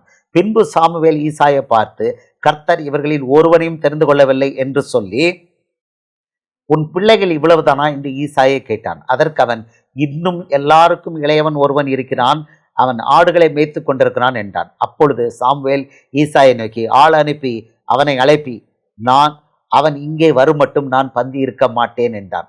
கூப்பிடுறாரு, எல்லாரையும் போன பிறகு கூப்பிடுறாரு காட்டுல இருந்து. ஆள் அனுப்பி அவனை அழைப்பித்தான். அவன் சிவந்த மேனியும் அழகிய கண்களும் நல்ல ரூபமுள்ளவனுமாய் இருந்தான். அப்பொழுது கர்த்தர், இவன் தான், நீ எழுந்து இவனை அபிஷேகம் பண்ணு என்றார். டிஸ்கிரிப்ஷனை பாருங்க. ஆனா ஆனா சவுல் எல்லாருக்கும் உயரம், மற்ற எல்லாரும் அவன் தோளுக்கு தான், இவன் அந்த கைட்டு கிடையாது. ஸோ அவன் யாரு? கோலியாத் இவனை பார்த்தானே, நான் என்ன நாயா அப்படிமா, இவனை பார்த்து சொல்லுவான், நான் என்ன நாயா சுண்டகா போடா அப்படிமா. ஆளு ஹைட்லாம் கம்மி, ஆனா அவன் சிவந்த மேனியும் அழகிய கண்களும். அந்த டிஸ்கிரிப்ஷன்லாம் பைபிள் அழகா இருக்கும் பாருங்க. அப்பொழுது சாமுவேல் தைல கொம்பை எடுத்து அவனை அவன் சகோதரர் நடுவிலே அபிஷேகம் பண்ணினான். அந்நாள் முதற்கொண்டு கர்த்தருடைய ஆவியானவர் தாவீது மேல் வந்து இறங்கி இருந்தார். சாமுவேலிலிருந்து ராமாவுக்கு போய்விட்டார். இப்படிதான் செலக்ட் பண்ணார். இவனோட ப்ராஜெக்டும் ஃபெயிலியர் ஆச்சு. ஆமாம். ஸோ முதல்ல ஆதாம் ஏவாள் ஃபெயில்டு, நோவா காலம் பிரளயம், ஆபிரகாம் அகெயின் ஒரு ஃபெயிலியர், பட் இட் கண்டினியூட். அடுத்தது சவுல் ஃபெயிலியர், தள்ளிட்டாரு. அடுத்தது தாவீது பர்சனலாக செலக்ட் பண்ணுறாரு, எல்லாத்துலேயும் நல்லா இருக்கிறான், ஒரு விஷயத்தில் ஃபெயில் ஆகிட்டான். ஆமாம். 1 ராஜாக்கள் 15வது அதிகாரத்தில் தாவீதை பற்றி ஒரு சர்டிஃபிகேட் கொடுக்குறாரு. பைபிள்லே பழைய ஏற்பாட்டில் பெஸ்ட் சர்டிஃபிகேட் ஆபிரகாம் சொல்கிறாரு. ஆபிரகாம் பண்ண தப்பு நமக்கு தெரியும். அவர் தாவீதை பற்றி ஒரு சர்டிஃபிகேட் போடுறாரு. 1 ராஜாக்கள் 15:5. 1 ராஜாக்கள் 15:5 இங்கே பார்த்தீங்கன்னா சொல்கிறார், தாவீது ஏத்தியனாகிய உரியாவின் சங்கதி ஒன்று தவிர கர்த்தர் தனக்கு கட்டளையிட்டதிலே தான் உயிரோடு இருந்த நாளெல்லாம் ஒன்றையும் விட்டு விலகாமல் அவர் பார்வைக்கு செம்மையானதை செய்து வந்தான். பெஸ்ட் சர்டிஃபிகேட் தாவீதுக்கு தான். பழைய ஏற்பாட்டிலே பெஸ்ட் சர்டிஃபிகேட் தாவீதுக்கு தான். இவனுக்கு தான் பெஸ்ட் சர்டிஃபிகேட். இதை ரிப்பீட்டும் பண்ணுறாரு. 1 ராஜாக்கள் 11வது அதிகாரத்தில் இவனுக்கிட்ட யெரொபெயாம்கிட்ட ரிப்பீட் பண்ணுறாரு. என் தாசனாகிய தாவீது செய்கிறத போல நீ செஞ்சன்னா நான் உனக்கு இந்த ஒரு வீட்டை கட்டுவேன் அப்படிங்கிறாரு. ஆமாம். 1 ராஜாக்கள் 11:38. 11:38 மறுபடியும் தாவீதை மென்ஷன் பண்ணுறார். அவர் மென்ஷன் பண்ணுறாருன்னா ரொம்ப அவ்வளோத்துக்கு பர்ஃபெக்டாக தேவனுக்கு கீழ்ப்படிஞ்சிருக்கிறான். நான் உனக்கு கட்டளையிட்டதெல்லாம் நீ கேட்டு கை கொண்டு என் வழிகளில் நடந்து என் தாசனாகிய தாவீது செய்தது போல என் கட்டளைகளையும் என் கற்பனைகளையும் கை கொள்ளும்படிக்கு என் பார்வைக்கு செம்மையானதை செய்கிறது உண்டானால் நான் உன்னோடு இருந்து நான் தாவீதுக்கு கட்டினது போல உனக்கும் நிலையான வீட்டை கட்டி இஸ்ரவேலை உனக்கு தருவேன். யெரொபெயாம்ங்கிற வேலைக்காரனுக்கு, யோசேப்பின் வீட்டு வேலைக்காரனுக்கு, அந்த வம்சத்துக்கான வேலைக்காரன்கிட்ட இதை கொடுப்பார். 10 கோத்திரத்தை கொடுத்துட்டு அதே சர்டிஃபிகேட்டை கொடுப்பார். நான் பண்ணுறேன், தாவீதுக்கு கொடுத்த மாதிரி உனக்கு கொடுக்குறேன்னாரு. ஆனால் அவன் பண்ண திருவாத்தான், இவன் பண்ண அநியாயம், இவன் பண்ண அநியாயத்தை பார்க்க போகிறோம். ஓகே. ஸோ தாவீது உரியா விஷயத்தில் ஃபெயில் ஆன பிறகு அடுத்தது ஒன்று வருது. பட் சர்டிஃபிகேட் அவனுக்கு இந்த சர்டிஃபிகேட் ஸ்டில் ஹோல்ட்ஸ் குட். இதனால தான் உரியா விஷயத்தில் அதை நம்ம தாவீதின் குமாரன்கள் அந்த வசனங்களை பார்ப்போம். உரியா விஷயத்தில் ஃபெயில் ஆன உடனே அவனை வந்து சாக வேண்டாம், நீ சாக மாட்டேன்ட்டுருவார். அவனுக்கு ஒரு சேவிங் கிளாஸ் கொடுத்துருவார் நாத்தான் அனுப்பி. ரூல் என்னென்னா, சாக மாட்டான்னா ஒரு மரணத்துக்கு ஏதுவாத பாவம் ஒருத்தன் பண்ணிட்டு அவனை காப்பாற்றி விட்டுட்டாருன்னா அவர் கீழே இறங்கி வரணும், அவனுக்காக மறிக்கணும். அதனால தாவீதின் குமாரன் வந்தார். இதை தாவீதின் குமாரங்கிற சாப்டரில் பார்க்க போகிறோம். இப்போ அடுத்த லிஸ்ட் பார்க்க போகிறோம்.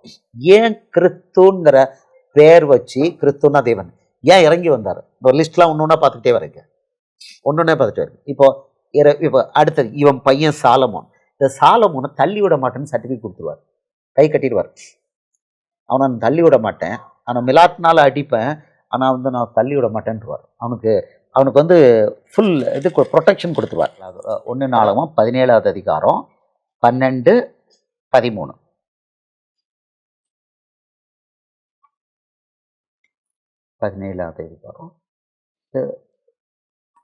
யார் மேலே?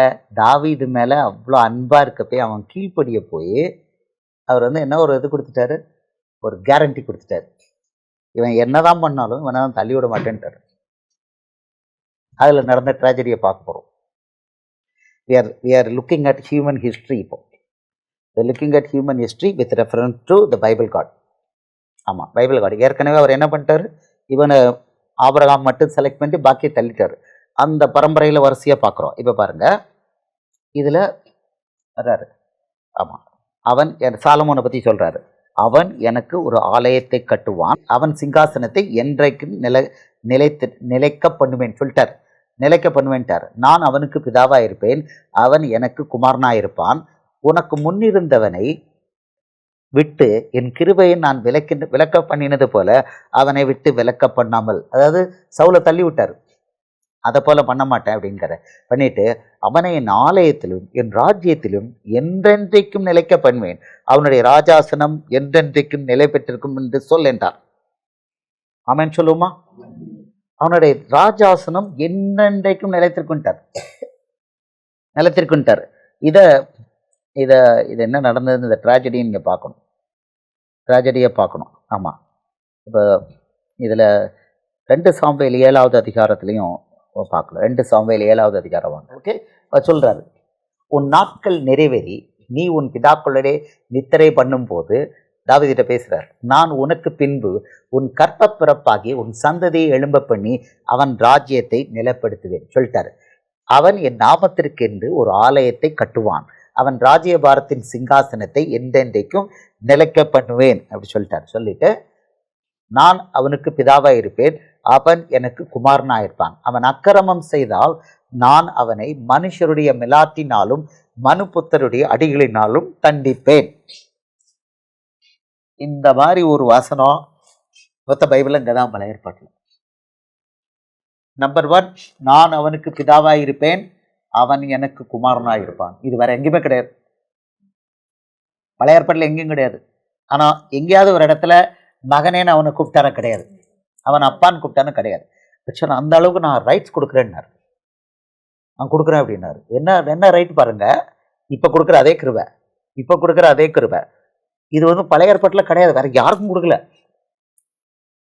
கொடுக்கல. கொஞ்சம் எக்ஸ்டெண்ட் பண்ணி கொடுத்துருக்கிறாரு, பட் கொடுக்கல.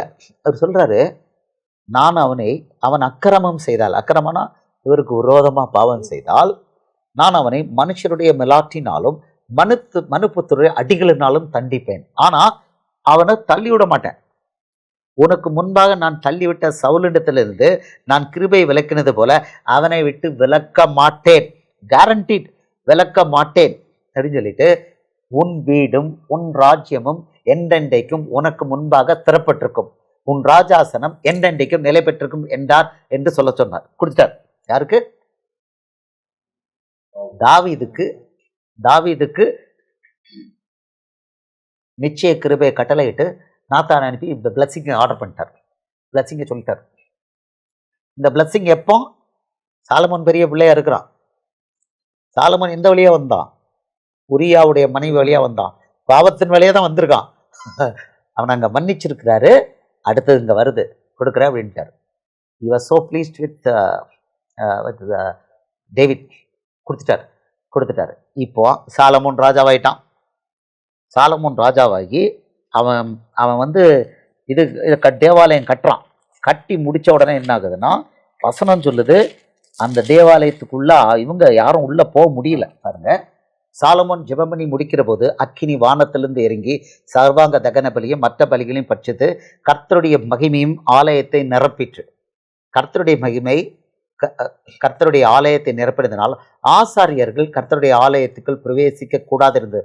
உள்ளே போக முடியல. என்ன அளவுக்கா? அக்கினி இறங்குறதையும் கர்த்தருடைய மகிமை ஆலயத்திலே தங்கியிருக்கிறதையும் இஸ்ரவேல் புத்திரர் எல்லாரும் கண்டபோது தலைவரிசை மட்டும் தரையிலே முகங்கொப்புற குனிந்து பணிந்து கர்த்தர் நல்லவர், அவருடைய கிருபை என்றும் உள்ளது என்று சொல்லி அவரை துதித்தார்கள். அப்பொழுது ராஜாவும் ஜனங்களும் கர்த்தருக்கு சந்நிதியில் பலிகளை செலுத்தினார்கள்.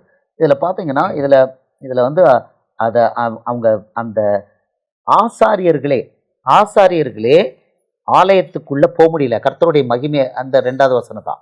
அவங்களே போக முடியல. ஆசாரியர்கள் தான் போய் என்ன பண்ணணும்? சேவகம் பண்ணணும். உள்ளே போக முடியல. மகிமை, கர்த்தருடைய மகிமைனா அப்படியே மேகம் உள்ள நிரம்பிட்டு ஒருத்தர் முகம் பார்க்க முடியல.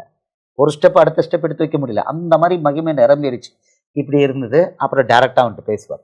அவன் நிறைய பலி கொடுத்தவன் டைரெக்டாக உனக்கு என்ன வேணும்னு கேட்பார், ஆசீர்வதிப்பார். டைரெக்டாக வந்து அவன்கிட்ட பேசுவார். சாலமோனுக்கு தீர்க்கதரிசி கிடையாது. எல்லா ராஜாக்களுக்கும் தீர்க்கதரிசி உண்டு. பைபிளில் ஒரே ஒரு ஆளுக்கு மட்டும் தீர்க்கதரிசியே கிடையாது, சாலமோன் தான். ஏன்னா அவன் ஞானி, அவனை அப்படி படிச்சிட்டார். உலகத்தில் யாருக்கும் கொடுக்காத ஞானம். ஸோ அவனுக்கு வந்து வேற யாரும் வந்து சொல்லக்கூடாது. அதனால தாவீதுக்கு ஒரு நாத்தான், சாலமோனுக்கு எந்த தீர்க்கதரிசியும் கிடையாது. டைரெக்டாக வந்து பேசுவார். இப்போ என்ன பண்ணுறான், இவனை வந்து பெரிய பாப்புலராக, அதாவது ரொம்ப ரிச் ராஜாவாக்கிட்டார். இவன் என்ன பண்ணான் பாருங்க. இவன் என்ன பண்ணான், அநியாயம் பண்ணியிருக்கிறத பார்த்தீங்கன்னா, இவனை குறித்து 1 ராஜாக்கள் 11வது அதிகாரம். இவன் பண்ணியிருக்கிறது உங்களுக்கு ஏற்கனவே சொல்லி கொடுத்துருக்கிறேன். 11வது அதிகாரத்தில் 3வது வசனத்திலேருந்து நம்ம பார்க்கலாம். இவன் என்ன பண்ணியிருக்கான். அவனுக்கு எத்தனை மனைவிகள் எல்லாம் லீட் இருக்கும். மனைவிகள்லாம் முக்கியம் இல்லை, அந்த மனைவிகளுக்காக என்ன பண்ணாங்கிறது தான் முக்கியம்.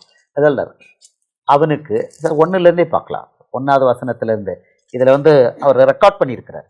ராஜாவாகிய சாலமோன் பார்வோனின் குமாரத்தையே நேசித்ததும் அல்லாமல் மோவாபியரும் அம்மோனியரும் ஏதோமியரும் சீதோனியரும் ஏத்தியரும் ஆகிய அந்நிய ஜாதியாரான அநேக ஸ்திரீகளின் மேலும் ஆசை வைத்தான். கர்த்தர் இஸ்ரவேல் புத்திரை நோக்கி, நீங்கள் அவர்கள் உங்கள் அண்டைக்கும் பிரவேசிக்கலாகாது. அவர்கள் நிச்சயமாய் தங்கள் தேவர்களை பின்பற்றும்படி உங்கள் இருதயத்தை சாய பண்ணுவார்கள் என்று சொல்லியிருந்தார். சாலமோன் அவர்கள் மேல் ஆசை வைத்து அவர்களுடைய ஐக்கியமாய் இருந்தான். தலகுப்புறாயிட்டு அவனுக்கு பிரபுக்கள் குலமான 700 மறுமனையாட்டிகளும் 300 மறுமனையாட்டிகளும் இருந்தார்கள். அவனுடைய ஸ்திரீகள் அவன் இருதயத்தை வலிவி போக்க பண்ணினார்கள்.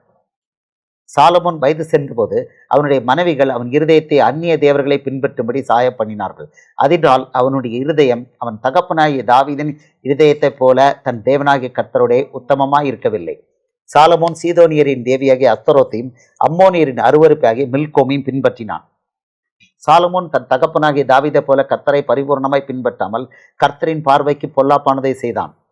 அப்பொழுது சாலமோன் எருசலேமுக்கு எதிரான மலையிலே மோவாபியரின் அருவருப்பாகிய காமோசுக்கும் அம்மோன் புத்திரின் அருவருப்பாகிய மோளேகுக்கும் மேடையை கட்டினான். இப்படியே தங்கள் தேவர்களுக்கு தூபங்காட்டி பலியிடுகிற அந்நிய ஜாதியான தன் ஸ்திரீகள் எல்லாருக்காகவும் செய்தான். அவனுக்கு மொத்தம் எத்தனை? 1000. ஒரு தேவாலயத்தை இஸ்ரவேலின் தேவனுக்கு கட்டினா, நம்பர் தெரியாது, தன் ஸ்திரீகள் எல்லாருக்காகவும் செய்தான். கணக்கில் 1000, கணக்கில் வராமல் எத்தனையோ கட்டினான். அதில் இஸ்ரவேலே கட்டிட்டான். இப்போ பாருங்க, இப்போ என்னாச்சு, வந்துட்டார் தமிழ்நாட்டிலையா? இங்கே 1-2 கட்டியிருப்பாங்க தெரில, தமிழ்நாட்டில் 1-2 கட்டியிருப்பான்னு நம்ம தெரில. ஆமாம், பாருங்க, இப்போ லைனில் இறங்கி வந்துட்டாரு. ஆகையால் இஸ்ரவேலின் தேவனாகிய கர்த்தர் சாலமோனுக்கு 2 விசை தரிசனமாகி அந்நிய தேவர்களை பின்பற்ற வேண்டும் என்று கட்டளையிட்டிருந்தும் அவன் கர்த்தரை விட்டு தன் இருதயத்தை திருப்பி. நம்பர் ஒன் இவனோடது என்ன? டைரக்டா வர்றார். நோ, இது எத்தனை தடவை? 2 தடவை. அவர் எப்போதுமே 2 தடவை கொடுப்பார் சான்ஸ். இன்னைக்கும் அதே தான், 2 டைம்ஸ். அதுக்கு பிறகு போகிற போக்கில் கொடுவார், சிம்பிளாக கைட் பண்ணி பார்ப்பார். 2 தடவை டேரெக்டாக யாருக்குனாலும் கொடுப்பார். நமக்கும் இன்றைக்கி அதே தான், மினிமம் 2 டைம்ஸ் சான்ஸு சொல்லிட்டாரு. அவன் என்ன பண்ணிட்டான், ரிஜெக்ட் பண்ணுறான். ஏன்னா ஞானி, அவனுக்கு தெரியும் அவங்க அப்பாட்ட ப்ராமிஸ் கொடுத்துட்டாரு, இவனை மிளாறுனாலும் அடிப்பேன், ஆனால் இவனை தள்ளி போட மாட்டேன் அப்படின்ட்டாரு. ஸோ அவனுக்கு அஷ்யூர், நான் பரலவங்க கண்டிப்பாக போயிடலாம். என்னன்னா, so you may go God அப்படின்ட்டான். யூ மே நவ் லீவ்னு காடை டிஸ்மிஸ் பண்ணிட்டான், பரலோக தேவனை டிஸ்மிஸ் பண்ணிட்டான். இப்போ பாருங்க வசனம். ஆமாம், ஆகையால் இஸ்ரவேலின் தேவனாகிய கர்த்தர் 2 கட்டு திருப்பி அவர் கற்பித்ததை கை கொள்ளாமல் போனதினால் கர்த்தர் அவர் மேல் கோபமானார். இவனை தள்ளி விட மாட்டேன்னு ப்ராமிஸ் கொடுத்துருக்காரு. இப்போ நடக்கிறத பாருங்க. ஆகையால் கர்த்தர் சாலமோனை நோக்கி நேரதான் பேசுறாரு, நான் உனக்கு கட்டளையிட்ட என் உடன்படிக்கையும் என் கட்டளைகளையும் நீ கை கொள்ளாமற் போய் இந்த காரியத்தை செய்தபடினால் ராஜ்யபாரத்தை உன்னிடத்திலிருந்து பிடுங்கி அதை ஊழியக்காரனுக்கு கொடுத்தேன். தாவீது என்ன கொடுத்துருக்காரு, பிடுங்க மாட்டேன்னு இருக்கிறாரு, கிருபை எடுக்க மாட்டேன்னு இருக்காரு, எடுத்துட்டாரு. இப்போ அவருடைய வார்த்தைக்கு வேற மாதிரி அவர் ஆயிடுச்சு. இப்போ இதனால சில கான்சிக்வன்சஸ் டீச்சர்களாகிய நமக்கு பாடம் என்னன்னா, தயவு செய்து புரிஞ்சுக்கோங்க, இதில் பாடம் என்னன்னா, இதில் ஒரு டெசிஷன் எடுக்கிறாரு. அவனை விட்டு கிருபையை விளக்க மாட்டேங்கிறாரு, இப்போ விளக்குறாரு. அதுக்கு பிறகு இப்போ வசனம் படிக்க போறீங்க, துண்டாக்கிட்டார், 2 துண்டாக்கிட்டார், தேசத்தை 2 துண்டாக்கிட்டார். இப்போ இந்த 2 துண்டாக்குனதை ஒன்றாக்கணும், ஒன்றாக்கிட்டு அவனுக்கு உள்ள ஃபீலிங்ஸையும் ஒன்றாக்கணும். அதுக்கு விலை கொடுக்கணும், அதுக்கு விலை கொடுக்கணும். இதெல்லாம் அவர் எடுக்கிற ஒவ்வொரு டெசிஷனுக்கும் அவர் பொறுப்பெடுக்கிறார். அவர் அபிஷேகம் பண்ண தப்புகளுக்கும் அவர் பொறுப்பெடுக்கிறார். இதுதான் நம்மளுடைய தேவன், இவர் தான் கிறிஸ்து. பாருங்க, இவரோட கிறிஸ்துவோட கேரக்டர் நீங்க படிக்கிறது, நீங்க பார்க்கறதெல்லாம் கிறிஸ்துவோட கேரக்டர். இவர் தான் இன்னைக்கு உங்களை செலக்ட் பண்ணும்போதும் இதே மெத்தட்ல செலக்ட் பண்றாரு. இன்னைக்கு நம்ம தப்பு பண்ணாலும் இதே மெத்தட்ல அவர் நம்ம பண்ண தப்புக்கு அவர் பொறுப்பெடுக்கிறார். இப்போ சாலமோன் பண்ணிட்டாரு, இப்போ அடுத்த ஒரு வைல்டு கார்டை போடுறாரு. இப்போ அதுக்கு தண்டனை என்ன கொடுக்குறாரு பாருங்க, தண்டனை கொடுக்குறாரு. ஆகிலும் உன் தகப்பனாகிய தாவீது நிமித்தம் நான் அதை உன் நாட்களிலே செய்வதில்லை, உன் குமாரனுடைய கையிலிருந்து அதை பிடுங்குவேன் சொல்லிட்டாரு. சொல்லிட்டு டைரக்டா ஒன்று சொல்றாரு, ஆனாலும் ராஜ்யம் முழுவதையும் நான் பிடுங்காமல் என் தாசனாகிய தாவீதின் நிமித்தமும் நான் தெரிந்து கொண்ட எருசலேமின் நிமித்தமும் ஒரு கோத்திரத்தை நான் உன் குமாரனுக்கு கொடுப்பேன் என்றார். நான் தெரிந்து கொண்ட எருசலேமுக்கு பேர் தாவீதின் நகரம், அதை கட்டினது தாவீது. ஸோ எருசலேமுக்கு பேர் என்ன தெரியுமா, ராஜாவுடைய நகரம். மத்தேயு 5:35 நினைக்கிறேன், ராஜாவுடைய நகரம், அவருடைய நகரம் சொல்லிட்டார். ஒரு கோத்திரத்தை உன் பிள்ளைக்கு டெசண்டன்ஸ் கொடுப்பேன், பாக்கி எல்லாத்தையும் பிடிங்கிருவேன்ட்டார். பிடிங்கிட்டு வேலைக்காரன் கொடுப்பேன்னு கொடுத்துட்டு என்ன பண்ணார் தெரியுமா, பென்யமின் கோத்திரத்தாண்டில் ஒருத்தர் இருப்பான் யெரொபெயாம்னு, அவனை கூப்பிட்டு தீர்க்கதரிசி அனுப்பார், போ அப்படி போய் இவனை நீ அபிஷேகம் பண்ணுவார், வேலைக்காரனை அபிஷேகம் பண்ணுவார். ஆமாம், வேலைக்காரனை அபிஷேகம் பண்ணுவார். இன்றைக்கி லேடிஸ் எல்லாம் ரொம்ப ரொம்ப விக்கிரகத்தில் கட்டுப்பட்டு போயிட்டு இருந்தாங்கன்னா வீட்டில் இருக்க வேலைக்காரிக்கு புருஷனை தூக்கிட்டு போயிடுவான். இதே மெத்தட் தான், இதே ஸ்டைல் தான். இப்போ சொல்கிறாரு 28வது வசனம், 28 யெரொபெயாம்ங்கிறவன் வேலைக்காரன், அவனை செலக்ட் பண்ணுவார். இப்போ இந்த ப்ராஜெக்டே எப்படி ஃபெயிலியர் ஆகுதுன்னு பார்க்க போகிறீங்க. ஒன் ஆஃப்டர் அதர் ஓல்ட் டெஸ்ட்மெண்ட்ல ஃபெயிலியர், அவ்வளோதும் பொறுப்படுத்திருக்காரு கிறிஸ்து. ஏன்னா இதெல்லாம் என்னது, personal decision. Please understand, it's all வேற ஆளு கிடையாது, அவருடைய பர்சனல் டெசிஷன். இதெல்லாம் டைரக்டா அவர் பேசுறாரு, டைரக்டா அபிஷேகம் பண்றாரு, அவனுக்கு இதை திரளான ஆஸ்தியை கொடுக்குறாரு, திரளான ஞானத்தை கொடுக்குறாரு. பட் ஃபெயிலியர் ஆகுது. நேரம் வார்னிங் பண்றாரு, 2 தடவை வார்னிங் பண்றாரு. ஒரு வார்னிங்க்கு அடுத்த வார்னிங் கடையில் எவ்வளவு நாள் தெரியாது, பொறுமையா தான் இருக்கிறாரு. பட் ஃபெயில்டு கம்ப்ளீட்லி ஃபெயில்டுன பிறகு தென் இனிஷியேட் பண்றாரு. அவர் ஏற்கனவே கொடுத்துட்டாரு, இவரை தள்ளி போட மாட்டேன். அப்ப இவன் காலத்துல தள்ளி போட முடியாது, 40 வருஷம் ராஜாவா இருந்தான், அவனை தள்ளி போட முடியாது. இந்த 40 இயர்ஸ் பவுண்டு தள்ளி போட முடியாது. ஆனா உன் ராஜ்யாசனம் எந்தெண்டைக்கு நிலைத்திருக்குன்ட்டாரு. அப்படின்னா அது பர்மனண்டா இருக்கணும், அது out. But he took a conscious decision அப்படின்னா அதுக்கு விலை கொடுக்கணும், அதை அவர் ரெஸ்டாப்ளிஷ் பண்ணணும். பொய் சொல்ல தேவன் ஒரு மனிதன் அல்ல. என்னாகமம் 23:19, 1 சாமுவேல் 15:29 உங்களுக்கு சொல்லி கொடுத்துருக்கோம். மாற மாட்டார், அவரே ரெஸ்டோர் பண்ணணும். ரெஸ்டோர் பண்ணாரு, தாவீதோட சிங்காசனத்தை ரெஸ்டோர் பண்ணாரு. இது இழந்து போயிட்டு இது நம்ம பார்க்க போறதெல்லாம் தாவீதோட சிங்காசனம் இல்லாமல் போயிட்டு. 2 ராஜாக்கள் 25 வரும்போது இல்லாமல் போயிட்டு, தாவீதோட அந்த வம்சம் சிங்காசனம் இல்லாமல் போயிட்டு, அழிஞ்சிருச்சு, ஒன்றும் இல்லாமல் போயிட்டு. இயேசு வரும்போது 400 இயர்ஸ் ஒன்றுமே கிடையாது, இஸ்ரவேல் தேசம் இல்லை, அடிமைத்தனத்தில் இருந்து 2 நாளி. அவர் சொன்ன வார்த்தை நிறைவேறல. இப்போ அந்த வார்த்தையை நிறைவேற்றுறதுக்கு அவர் வந்தார், அதே ஊரில் பிறந்தார். எது? தாவீது பிறந்து வளர்ந்த அதே பெத்லகேமில் 2 வருஷம் இருந்தார், அங்கே பிறந்தார். பிறந்து கரெக்டாக தாவீதின் குமாரன் வந்து அவர் தாவீதின் குமாரன் இந்த ஏரியா பார்த்தீங்கன்னா அந்த அந்த ஒரு கோத்திரத்துக்கு, தாவீது கோத்திரத்துக்கு எந்த இடம் தெரியுமா? எருசலேம் நகரம். எருசலேம் நகரம். இங்கே பார்த்தீங்கன்னா இயேசு எருசலேம் நகரில் இவங்க யூதர்கள் பிடிக்க வரும்போது எங்கே போவார்? டக்குன்னு கலிலேயாவுக்கு போயிடுவார். கலிலேயா சமாரியா, அந்த 10 கோத்திரம் பார்க்க போகிறோம். அந்த சமாரியை எப்படி உருவாச்சுன்னு பார்க்க போகிறோம். அங்கே கிராஸ் போயிடுவார். ஏன்னா ரெண்டாக இருக்கும். இஸ்ரவேல் ஒன்று, சமாரியா, அடுத்தது யூதேயா. யூதேயா தான் இயேசுடைய சந்ததி. அவருடைய ஊரில் என்ன பண்ணுவாங்கன்னா, எருசலேமில் அவருக்கு தங்க இடம் கொடுக்க மாட்டாங்க. அதான் மத்தேயு 10:20 சொல்லுவார், நரிகளுக்கு குழிகளும் ஆகாயத்து பறவைகளுக்கு கூடுகளுக்கு உண்டு, மனுஷகுமாரனுக்கும். யாருக்கு தலை சாய்க்க இடம் இல்லை? கிறிஸ்துவுக்கு இல்லை, அங்கே மனுஷகுமாரனுக்கு தலை சாய்க்க இடம் இல்லை.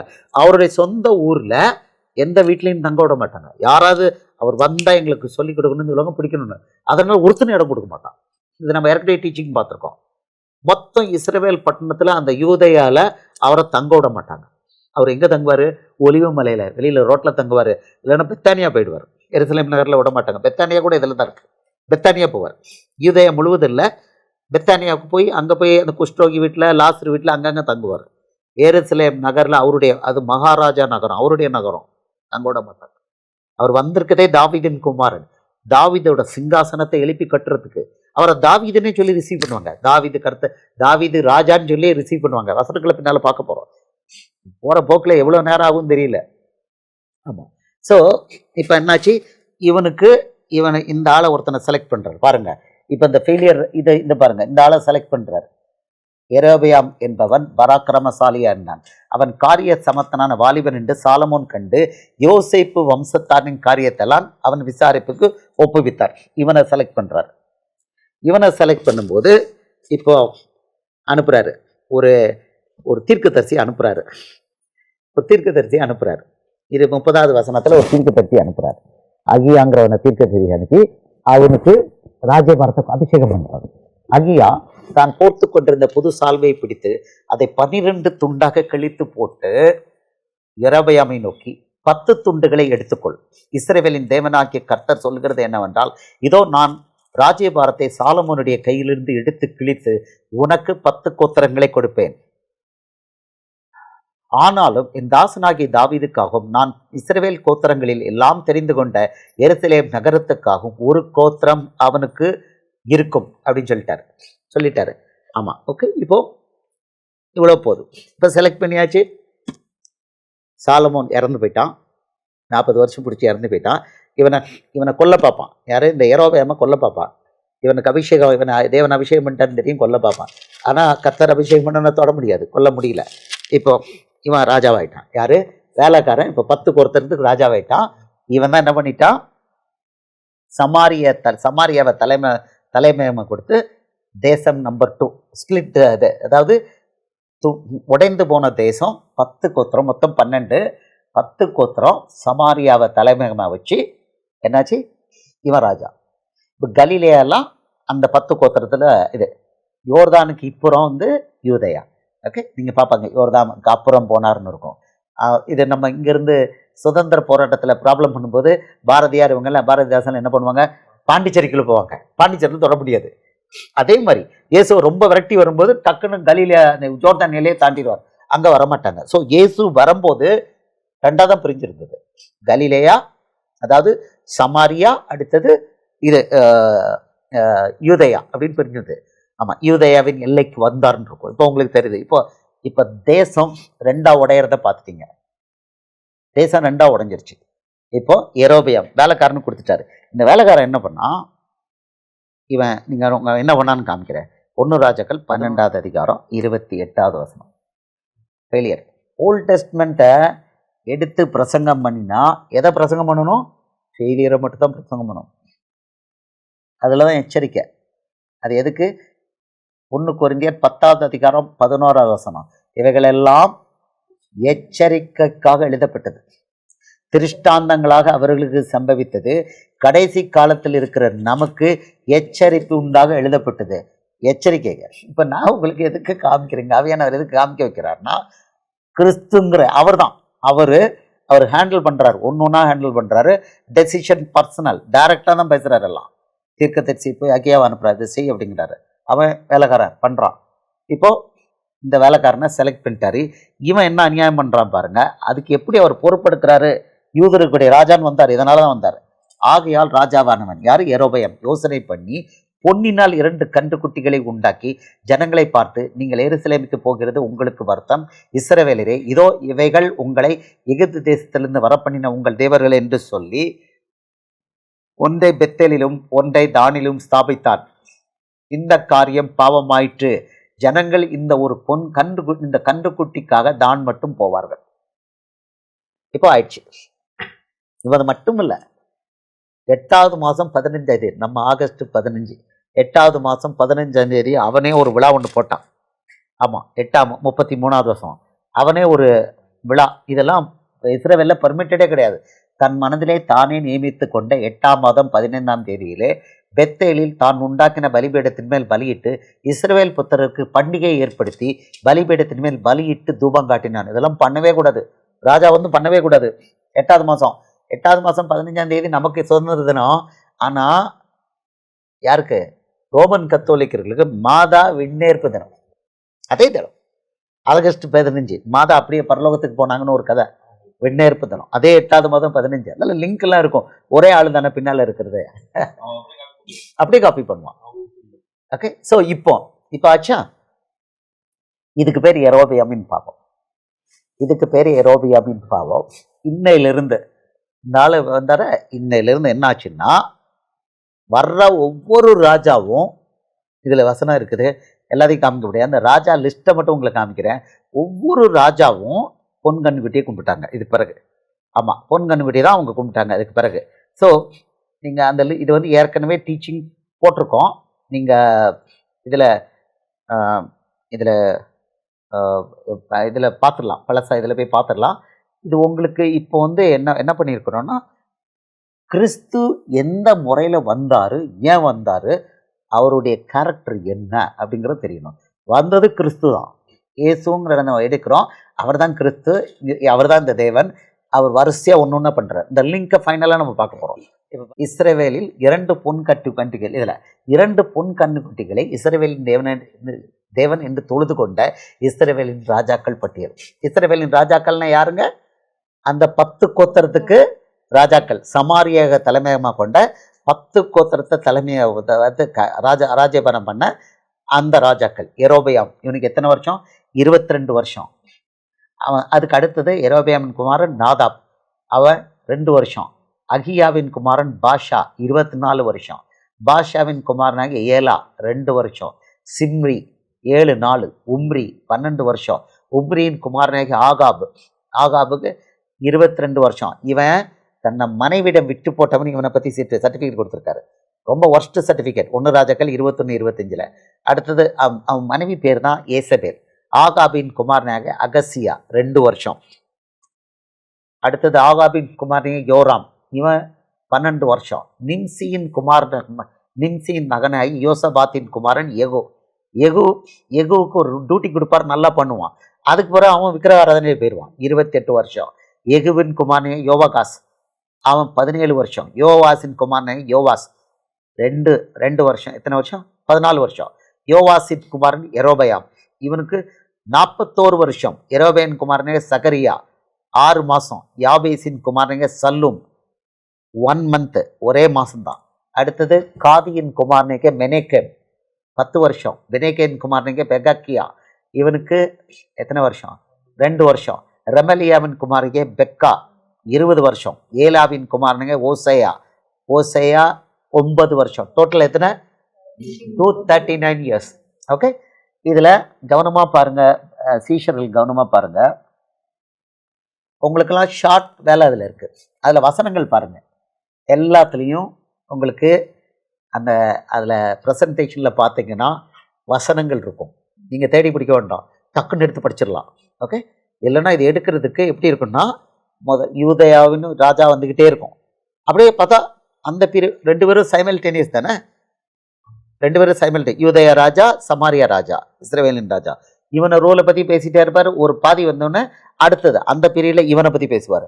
ஸோ இந்த 1 ராஜாக்கள் 2 ராஜாக்களோ 1 நாளாகவோ 2 நாளாகவோ படிக்கும்போது நார்மலாக படித்தா தலை சுற்றிடும். இந்த லிங்க் போடும்போது இதே இது யூதயாவின் ராஜா லிங்க் லிஸ்ட் இருக்குது. ஒரே புக்கு தான், 1 ராஜாக்கள் 2 ராஜாக்கள் 1 நாளாக 2 நாளாக ஒரே புக்கு தான். ஆனால் 2 ராஜாக்களுடைய பட்டியலும் வந்துக்கிட்டே இருக்கும். தனித்தனியாக புக்கு போடலை, ரெண்டையும் கிளப் பண்ணி போட்டிருக்கிறாரு. எழுதின எஸ்ராவை எஸ்ரையை வச்சு எழுதி வச்சிருக்கிறாரு. அதை சைமல்டேனியஸாக எழுதுறதுனால க்ளீனாக வரும். அது படிக்கும்போது உங்களுக்கு குழப்பமாக இருக்கும். ஆனால் இங்கே உங்களுக்கு குழப்பமே இல்லாமல் இப்போ பார்த்தீங்கன்னா யோவாசின் குமாரனாகிய யோவாஸ் 12வது பார்த்தா நீங்கள் 2 ராஜாக்கள் 13, 10, 11 போனீங்கன்னா தெரிஞ்சிடும். அப்போ இவனோட பீரியட் அவனோடதெல்லாம் எத்தனை வசனம் அதில் பார்த்துடலாம், எல்லாத்தையும் பார்த்துடலாம். ஓகே, ஸோ உங்களுக்கு 239 இயர்ஸ். இப்போ நீங்கள் பார்க்குறீங்க ஓசையா 19வது ராஜா பேர் பாருங்க, 19வது ராஜா ஓசையா. ஓகே, இப்போ நான் 2 ராஜாக்கள் 17க்கு நான் கொண்டு போகிறேன். இந்த பாவத்துக்கு என்ன பெயர் கொடுத்துருக்காரு தெரியுமா? எரோவே அப்படின்னு பாவம். எல்லாரும் ராஜாக்கள், இந்த அத்தனை பேரும் 19 ராஜாக்களும் 2 பொன் கண்ணுக்குட்டிகளை இஸ்ரவேலின் தேவன் தொழுது கொண்டார். ஏன் பண்ணான்னு தெரியுமா? இந்த 1 ராஜாக்கள் 12:28 அவன் ஏன் 2 பொண்ணுக்குட்டியை வச்சான்னா, தேவாலயம் எங்க இருக்கு? எருசலேம்ல இருக்கு. அது யார் கட்டுப்பாட்டில் இருக்கு? தாவீது கோத்திரம் கட்டுப்பாடு. அது தனி ராஜாக்கள், யூதயா ராஜாக்கள். அதுக்கு பேர் யூதயா ராஜாக்கள். அந்த லிஸ்ட் நான் கொண்டு வரல, இன்னும் அதிகமாக இருக்கும், ரயில் போர்ட் போகுது. இதான் முக்கியம். இதில் தான் இவன் தான் நிறைய பண்ணான். இப்போ இந்த ஜனங்கள் எங்கே போகணும்? விருத்த சேதனம் பண்ணணும். எங்கே போகணும்? எருசலேம் போகணும். குழந்தை பிறந்த சுத்திகரிப்புக்கு எருசலேம் போகணும். வருஷம் 3 முறை பண்டிகைக்கு எருசலேம் போகணும். நியாயப்பிரமாணத்தில் கட்டளை போட்டார். போகாட்ட 3 வருஷம் யாத்திரா 34 போகாட்ட என்னவா அவனுக்கு வந்து இது கிடையாது. அவனுக்கு அவனுடைய பொருளை இச்சிக்க ஒரு கேரண்டி கொடுத்துட்டார். நீ வருஷம் 3 தடவை நீ போனா உன் பொருளை எவனும் இச்சிக்க மாட்டான் அப்படிங்கிறாரு. ஆமாம், 23, 35, 2, 34 இருக்கும். ஆமாம், 2 இடத்துல சொல்லுவார். தெரியும். 34, 23 யாத்திரா 34, 23. இது யாத்திரா 34, 23, 24. ஸோ எங்களுக்கு பழைய ஏற்பாடு பிடிக்கும், பிடிச்சிக்கிட்டோம். எப்படி மாட்டிக்கிறாங்க அப்படிங்கிறாரு. இந்த வசனத்தை கொடுப்போம். யாத்திரா 34 என்ன 23. எக்ஸோடஸ் 3 இடத்துல 2 இடத்துல கொடுத்துருக்காரு. 34, 23. உங்களுக்கு நான் எக்ஸோடஸ்லேருந்து காமிக்கிறேன். இவ்வளோ போதும். அது சொல்கிறாரு, வருஷத்தில் 3 தரம் உங்கள் ஆண் மக்கள் எல்லாரும், எப்படியா ஆண் மக்கள், யூத ஆண் மக்கள் எல்லாரும் இஸ்ரவேலின் தேவனாய் இருக்கிற கர்த்தராகிய ஆண்டவரின் சந்நிதியில் வரக்கடவீர்கள். அப்படின்னா தேவாலயத்துக்கு வரணும். எங்க? எருசலேம் தான். அப்போ எருசலேம் கிடையாது, அவருக்கு தெரியும். இப்போ போட்டார். அடுத்து சொல்றாரு, நான் புறஜாதிகளை உங்கள் முன்னின்று துரத்தி விட்டு உங்கள் எல்லைகளை விஸ்தாரமாக்குவேன். வருஷத்தில் 3 தரம் உங்கள் தேவனாகிய கர்த்தருடைய சந்நிதிக்கு முன்பாக காணப்பட போயிருக்கும் போது ஒருவரும் உங்கள் தேசத்தை இச்சிப்பதில்லை. அப்படின்னா வீடு மட்டுமல்ல, மொத்தம் தேசமே பாதுகாக்கப்படும். அப்போ இந்த 10 கோத்திரத்துக்காரங்க எங்க போகணும்? எல்லையை தாண்டி எங்க போகணும்? அதனால என்ன பண்ணிட்டான்? இந்த எல்லை 2 எல்லையில வச்சுட்டான்.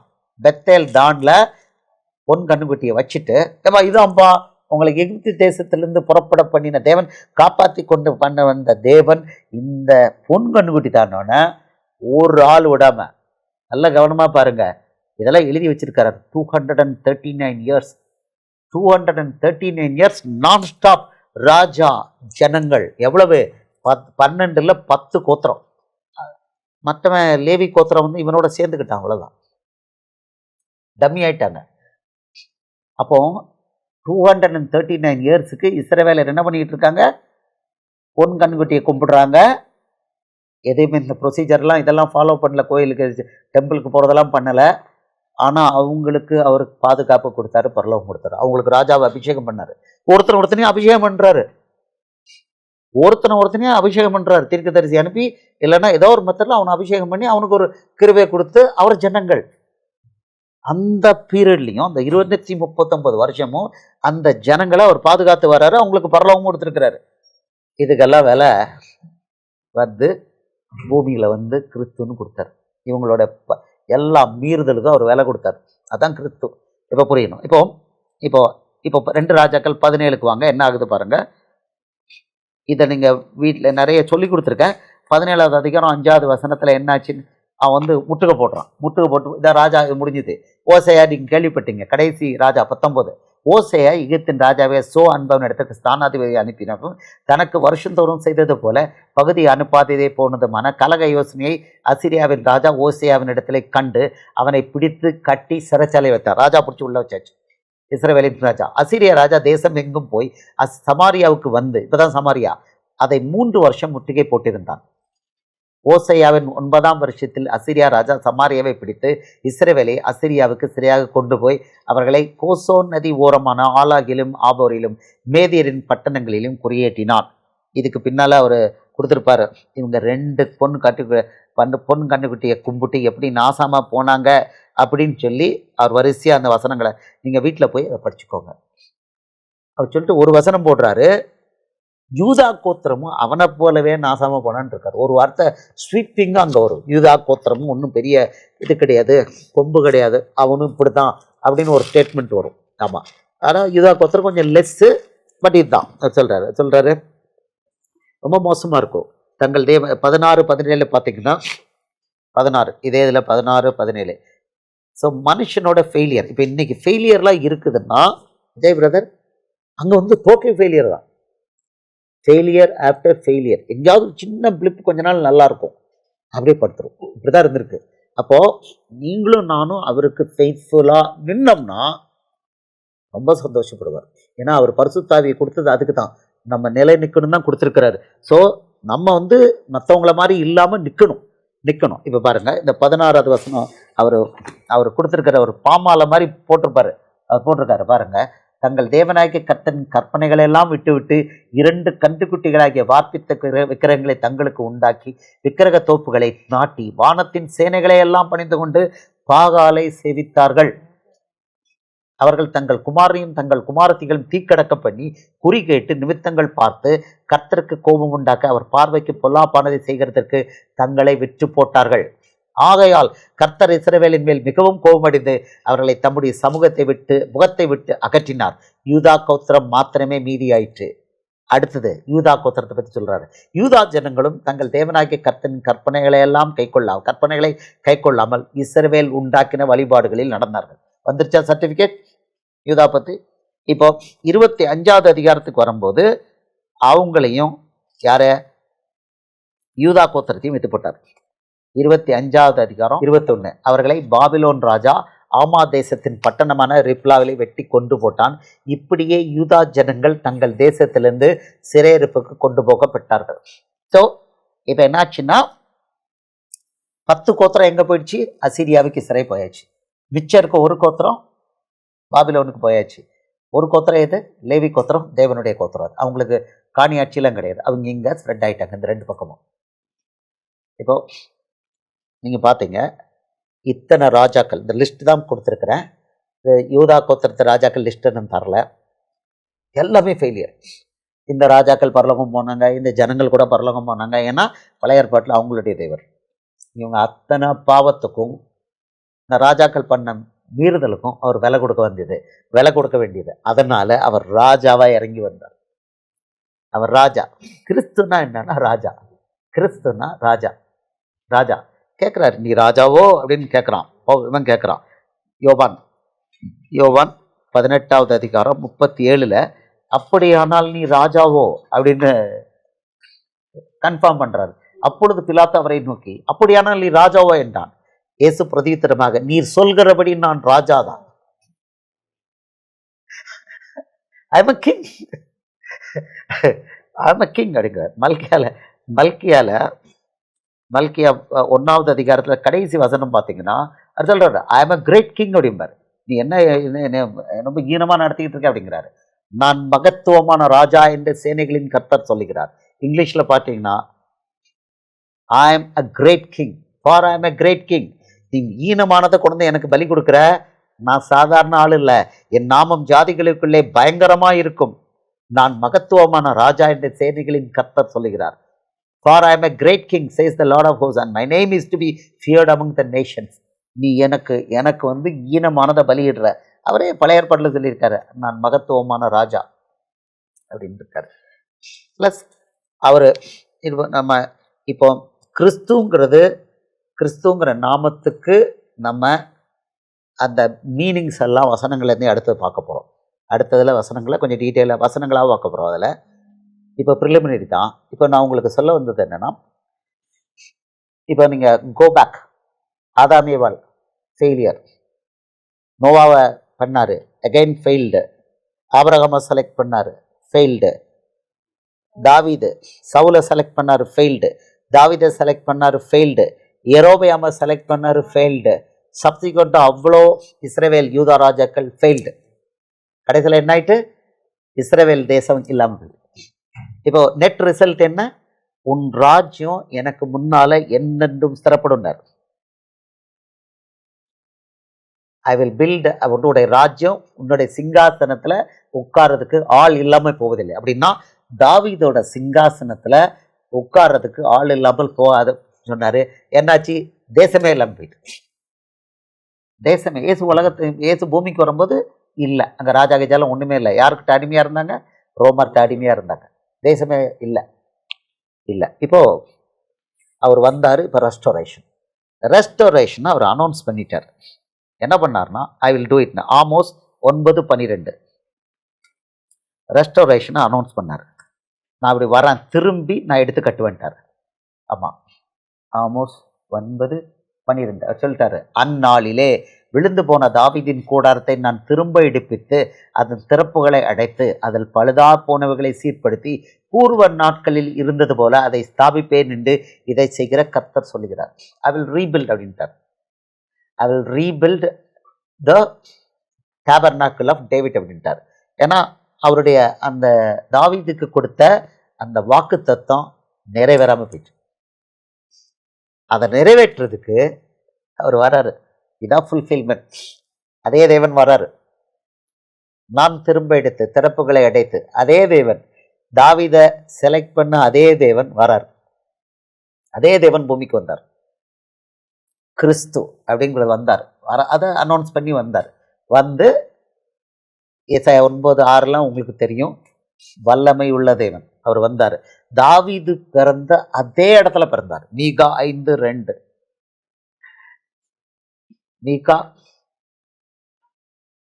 5:2 எப்பிராத்தா என்ற பெத்லெகேமி, அங்கதான் தாவீது ஊர்ல அதே அவன் குழந்தையா இருக்கும்போது பிறந்த இடத்துல வளர்ந்த இடத்துல, எப்பிராத்தா என்னப்பட்ட பெத்லெகேமி, நீ யூதேவில் உள்ள ஆயிரங்களுக்குள்ளே சிறியதாயிருந்தும் இஸ்ரவேலை ஆளப்போகிறவர் உன்னிடத்திலிருந்து புறப்பட்டு என்னிடத்தில் வருவார். அவருடைய புறப்படுதல் அநாதி நாட்களுடைய பூர்வத்தினுடையது. ஸோ நான் தாவீதின் கூடாரத்தை திரும்ப எடுத்து கட்டுவேன். பிறக்கிறது எங்க பிறக்க போறேன்? பெத்லெகேமில். அவன் பிறக்கிற அதே இடத்துல பிறப்பேன். தாவீதின் குமாரனா பிறப்பேன் அப்படின்னு சொல்லிட்டார். இஸ்ரவேலருக்கு எல்லாரும் தெரியும். கிறிஸ்து யாருன்னு கேட்டால் ஜனங்கள் சொல்றாங்க அவர் தாவீதின் குமாரன். இந்த வசனங்களை நம்ம பின்னால பார்க்கலாம். இப்போ வந்தாரு. இது வந்தது இப்போ நமக்கு தெரியுது. இவ்வளோ ராஜாக்கள் செஞ்ச அநியாயத்துக்கு விலை கொடுத்து என்ன பண்றாரு?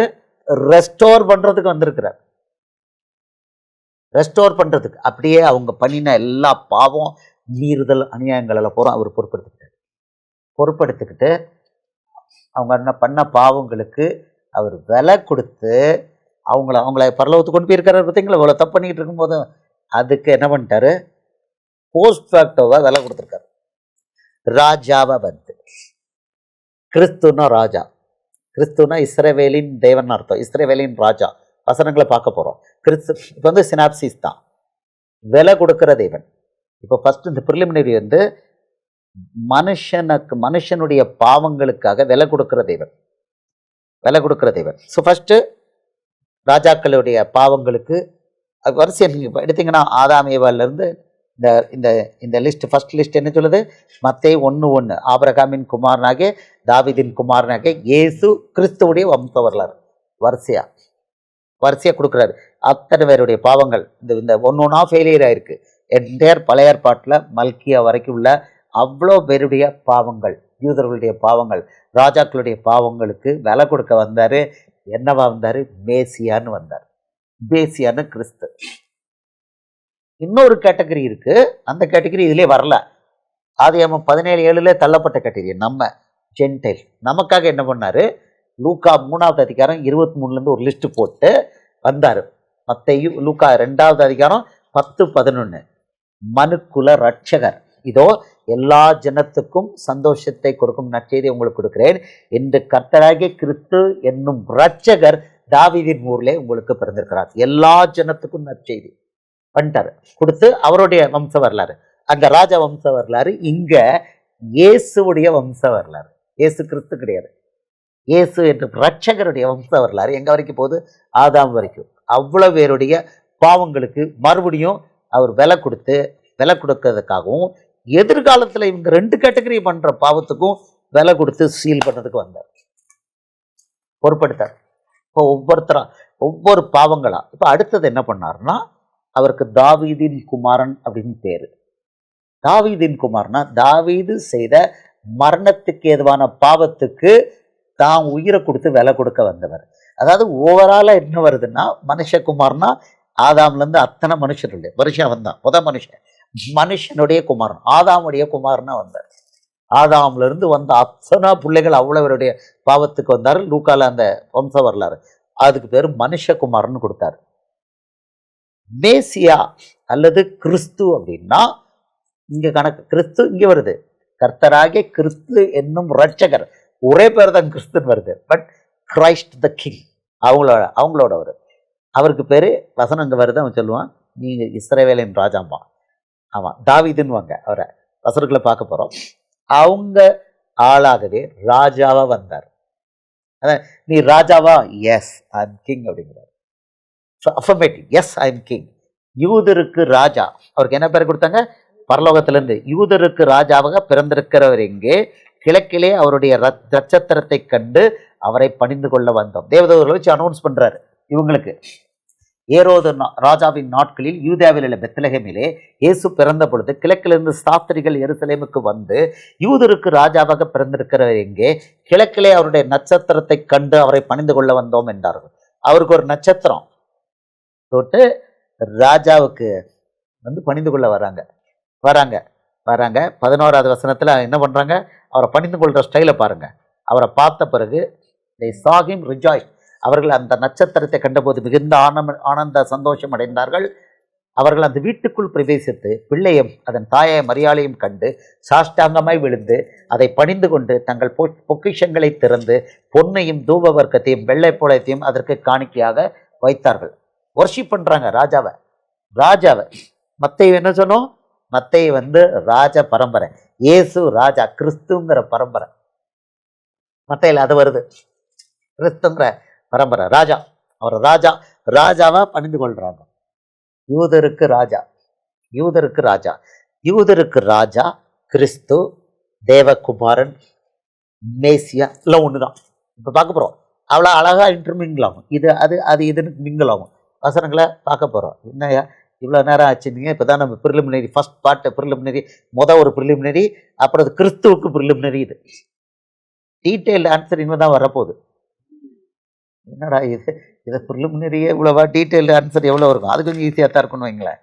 ஓகே, டீட்டெயில்டு ஆன்சர் போகிறோம் மத்திய மார்க்கில் வேணும். டீட்டெயில்டு ஆன்சர் மத்திய மார்க்கிலுக்கு. இப்போ பேக்ரவுண்ட், கிறிஸ்து பூமிக்கு வர்றதுக்கு இதான் பேக்ரவுண்ட். இப்போ புரியுதா? ஆமேன்னு சொல்லுமா? நல்ல கவனமா பாருங்க. கிறிஸ்துங்கிற ராஜா, இப்போதைக்கு வந்து கிறிஸ்துங்கிற ரட்சகர் வந்து மனுஷகுமாரன்ல பார்க்க போறோம். கிறிஸ்துங்கிற ராஜா பூமிக்கு வர்றதுக்கு காரணம் இத்தனை பேக்ரவுண்ட், இத்தனை பேருடைய பாவம். Entire Old Testament was a total failure. 2 மனுஷங்க தான் அங்க இருக்கு. தீர்க்கதரிசிகளை பத்தி பேச வேண்டாம். தீர்க்கதரிசிகள் நிறைய பேர் அவருக்கு லாயலா இருந்தாங்க. சாமுவேல் எல்லாம் பயங்கர லாயலா இருந்தான். ஒரு நாள் பரலோகத்துக்கு போய் பார்க்கலாம், தாவீது சாமுவேல் எல்லாம் பார்க்கலாம், அதெல்லாம் நல்லா இருக்கும். பட் புதிய ஏற்பாட்டில் நம்ம ஆள் இருக்கிறாரு, பவுல போய் பார்க்கலாமே, பேதுருவை போய் பார்க்கலாமே, நீ ரொம்ப நீ பயங்கர துருதுன்னு வேலை பார்த்துருக்கையா, என்ன வயசியா உனக்குன்னு கேட்கலாம். மீன் நல்லா பிடிப்பியா, வா நம்ம மீன் பிடிக்கலாம், பரலோகத்தில் போகலாம். அதில் நமக்கு நிறைய மேட்டர் இருக்கு. கடல் இல்லையே, அது கடலை கொண்டே தர சொல்லுவோம். அது ஜீவ தண்ணீரில் ஏதாவது மீன் பிடிக்க கேட்போம், அவர் நமக்கு வழி தருவார். அவர் என்டர்டெயின்மெண்ட்ல எல்லாம் வழி தருவார். நமக்கு மீன் கண்டிப்பாக பிடிக்கிறதுக்கு இது இருக்குது, வழி இருக்குது, போகலாம். ஆமாம். ஸோ இப்போ இப்போ இது தீர்க்கதரிசிகள் அவர்கள் லாயலாக இருந்தாங்க. ஒரு 1-2 ஒரு ஆளை பார்க்குறோம், கள்ள தீர்க்கதரிசி ஒருத்தன் பீலையாம் அவன் கடைசியில் வெட்டுப்பட்டு செத்தான். இப்போ மற்ற அவ்வளோ பேருமே ராஜாக்கள் நான் சொல்லலாம், சாதாரண ஜனங்கள்னு பார்த்தீங்கன்னா ஃபைனலாக எவ்ரிதிங் ரிசல்டட் இன் ஃபெயிலியர். ஆனால் அந்த அவ்வளோ ஃபெயிலியருக்கும் அவர் என்ன படுத்திட்டாரு, பொறுப்படுத்திட்டார். ஆமென் சொல்லுவோமா? What a wonderful God we have. இப்போ மேசியாங்கிறது அவருக்கு அது ஆக்ஷன் பேர் என்ன? இஸ்ரவேலின் ராஜா. இஸ்ரவேலின் ராஜானா ஏசாயா 44:6 படி பழைய ஏற்பாட்டு தேவன் அப்படியே வந்திருக்காரு. இஸ்ரவேலின் ராஜான்னு தான் வந்திருக்காரு. இஸ்ரவேலின் ராஜாக்கு இன்னொரு பேர் என்ன? யூதர்களின் ராஜா. இஸ்ரவேலருக்கு இன்னொரு பேர் என்ன? யூதர்கள். யூதருக்கு ராஜான்னு தான் வந்தார். பக்கா யூதருடைய ராஜான்னா பழைய ஏற்பாட்டு தேவன் வந்தார். அப்போ கிறிஸ்துங்கிறது, அவர் கிறிஸ்துவா பூமிக்கு வந்தது அவங்களுடைய அந்த ராஜாக்கள் இஸ்ரவேலருடைய அவ்வளோ பாவங்களுக்கும் விலை கொடுக்கறது. அதோட சேர்த்து லூக்கா 1:2 வேற ஒரு ரூட் போட்டார். கர்த்தராகிய கிறிஸ்து என்னும் ரட்சகர் உங்களுக்கு தாவீது ஊர்ல பிறந்திருக்காரு. நமக்கு என்ன போட்டாரு? ஒரு ஓசிக்கு ஒரு கொசுறு விட்டுட்டார். ஆமென் சொல்லுவோமா? நமக்கு அவர் விலை கொடுக்கணும்னு அவசியம் இல்லை. ஆனா நம்ம அப்பா, எல்லாருக்கும் அப்பா, ஒரே அப்பா ஒரு ஆள் இருக்கான். அவன் யாரு? ஆதாம். அதனால கொஞ்சம் கடன் பாக்கி அங்க இருக்கு. நம்மளை தள்ளி விட்டு இருந்தாலும் கடன் பாக்கி ஆதாம். ஏன்னா ஆதாம் பார்த்தீங்கன்னா லூக்கா 3வது அதிகாரம் கடைசி வசனம் இங்கிலீஷ்ல பார்த்தீங்கன்னா ஆடம் த சன் ஆஃப் காட்னு இருக்கும். ஆதாமையும் ஏவாளையும் அவர் மகளாக தான் படைச்சாரு. பார்த்தீங்கன்னா the son of Enosh, the son of Seth, the son of Adam, the son of God. ஆடமை அவர் தன்னுடைய மகனா படைச்சார். அதனால இஸ்ரவேலர் தவிர பாக்கி நமக்கு என்ன பண்ணிட்டாரு? ஓகே, இவங்களுக்கு நான் விலை கொடுக்குறேன். பழைய பாக்கிக்கு விலை கொடுத்தாரு. ஆமாம், அங்கிருந்து மொத்தத்துக்கும் விலை கொடுத்தாரு. ஆதாம் ஏவாளை கொல்லல, அதுக்காக விலை. அவங்க நீ சாகவே அவனை சாகடிக்கலை. அதனால என்ன பண்ண, அது மனுஷகுமாரில் பார்க்க போகிறோம் அந்த வசனங்களை. ஸோ நம்ம அவங்களுக்காக ஆதாம் ஏவாளுடைய எல்லா பரம்பரைக்காகவும் அவர் லூக்கா 3 அவர் பரம்பரை அங்கே இருக்குது கிளியர்னா அவங்களுக்காக விலை கொடுக்க வந்தார். விலையை எதிர்காலத்துக்கும் சேர்த்து, பழைய பாக்கி மட்டும் இல்லாமல் எதிர்காலத்துக்கும் சேர்த்து கொடுத்துட்டாரு. ஆமென் சொல்லுவோமா? அப்போ ஒவ்வொரு பாவம் அவங்க பண்ணும் பொழுதும் அவர் தான் செலக்ட் பண்ணி ராஜாக்களை நியமனம் பண்ணியிருக்காரு. அவருக்கு எதிராக அவங்க குத்தும் போதும் பொறுப்படுத்திக்கிட்டார். நீங்க பார்த்தீங்க, சில ஆளுகளுக்கு கொடுமையாக இருந்தவனுக்கு 40 வருஷம் 41 வருஷம் கொடுத்துருக்காரு. சவுலுக்கு 40 வருஷம், தாவீதுக்கு 40 வருஷம் தான், சாலமோனுக்கு 40 வருஷம் தான். ஆமாம், யாரோ ஒருத்தனுக்கு 41 வருஷம்லாம் கொடுத்துருக்காரு. ஆமாம், மோசமான ஆளுக்கு 41 வருஷம்லாம் கொடுத்துருக்காரு. Very magnanimous God, very magnanimous God. அவர் ராஜா, அவர் இஸ் அ கிங். அதனால் ரொம்ப சின்னத்தனமாக இருக்கப்பட்டார், சில்லறையாக இருக்க மாட்டார். Is a king. அவர் children, I am a great கிங்னு வசனம் நீங்கள் பார்த்தீங்க மல்கியால. Is a great king. So ஒரு லெவலுக்கு கீழே வரமாட்டார். He will not come below a level. வரவே மாட்டார். It's a great king. ஆனால் அவர் பிரஜா எல்லாரும் அவர் பிள்ளைங்க. நம்ம தப்பு பண்ணும்போது அன்னைக்கும் பொறுப்படுத்தாரு. அது இன்னைக்கு என்ன பண்ணியிருக்காரு, நம்ம எதிர்கால பாவங்களுக்கும் என்ன பண்ணிட்டாரு, கேரண்டியா அவர் உயிரே சிலுவையில் ரத்தம் சிந்தி கொடுத்துட்டாரு. ஸோ இப்போ பொறுப்பை நமக்கு என்ன பண்ணிட்டாரு, ஏற்கனவே விலையை கொடுத்துட்டார். ஆமென் சொல்லுவோமா? ஏற்கனவே நமக்கு விலை கொடுத்துட்டார், அவ்வளோ பேருக்கு விலை கொடுத்துட்டார். யார் அவரு? பரலோக தேவன். ஆனால் அவங்களுக்கு வரும்போது கிறிஸ்துன்னு வந்தார், யூதருடைய ராஜான்னு வந்தார். யூதருடைய ராஜா. இப்போ நீங்கள் பார்த்தீங்கன்னா, இப்போதைக்கு அந்த 1வது அதிகாரம் மத்தேயு 2வது அதிகாரம் பார்த்தீங்க, 1வது வசனத்தில் பார்த்தீங்க, 2வது வசனம் யூதருக்கு ராஜாவாக பிறந்திருக்கிற இங்கே அப்படிங்கிறாங்க. இப்போ 5வது வசனம் வரும்போது அவன் அதை மாற்றுவான். ஆமாம், அவன் கேட்பான், இவன் யாரு? ஏரோது ராஜா கேட்பான். ஆமாம், ஏரோது ராஜா 4வது வசனத்தில் கேட்பான், அவன் பிரதான ஆசாரியர். அதுக்கு இது கொஞ்சம் முந்தின வசனம் போவோம். ஏரோது ராஜா அதை கேட்ட பொழுது அவனும் அவனுடைய கூட எருசலேம் நகரத்தார் அனைவரும் கலங்கினார்கள். அவன் பிரதான ஆசாரியர் ஜனத்தின் வேதபாரகர் எல்லாரையும் கூடி வரச் செய்து என்ன கேட்கிறான்? கிறிஸ்துவானவர் எங்கே பிறப்பார் என்று அவர்களிடத்தில் விசாரித்தான். அவன் என்ன கேட்கல? யூதருக்கு ராஜான்னு கேட்கல. அவன் தேடி போனது ஏரோது ராஜாட்ட தேடி போய் என்ன கேட்கறாங்க? ஏரோது ராஜா தான் கேட்கறாங்க. அந்த ஆளுங்க, அந்த புத்திசாலிங்க எங்க போறாங்க? ஏரோது ராஜாட்ட தான் வந்து கேட்கறாங்க. அவங்க டைரக்டா அவன்கிட்ட போறாங்க. ஏரோது ராஜாவின் நாட்களில் யூதாவில் பெத்லகேமிலிருந்து இயேசு பிறந்த பொழுது கிழக்கிலிருந்து சாஸ்திரிகள் எருசலேமுக்கு வந்து யூதருக்கு ராஜாவாக பிறந்திருக்கிற எங்கே கிழக்கிலே அவருடைய நட்சத்திரத்தை கண்டு அவரை பணிந்து கொள்ள வந்தோம் என்றார்கள். ஏரோது ராஜா அதை கேட்டபோது அவன் எங்க போயிருக்கான்? ஏரோது ராஜா கிட்ட போயிருக்கான். ஏரோது ராஜாட்ட அரண்மனையில போய் கேட்கறாங்க. அரண்மனையில போய் கேட்கறாங்க. ஐயோ, நமக்கே காம்படிஷன் வந்துட்டான்னு வசனம் சொல்லுது. ஏரோது ராஜாவும் எருசலேம் நகரத்தார் அனைவரும் கலங்கினார்கள். ஆனா அவன் அடுத்த கேட்கிற கேள்வி அவனுக்கு நாலேஜ் காமிக்குது. அவன் பிரதான ஆசாரிய ஜனத்தின் வேதபாரகர் எல்லாரையும் கூடி வரச் செய்து கிறிஸ்துவானவர் எங்கே பிறப்பார் என்று அவர்களுக்கு விசாரித்தான். Where the Christ was to be born.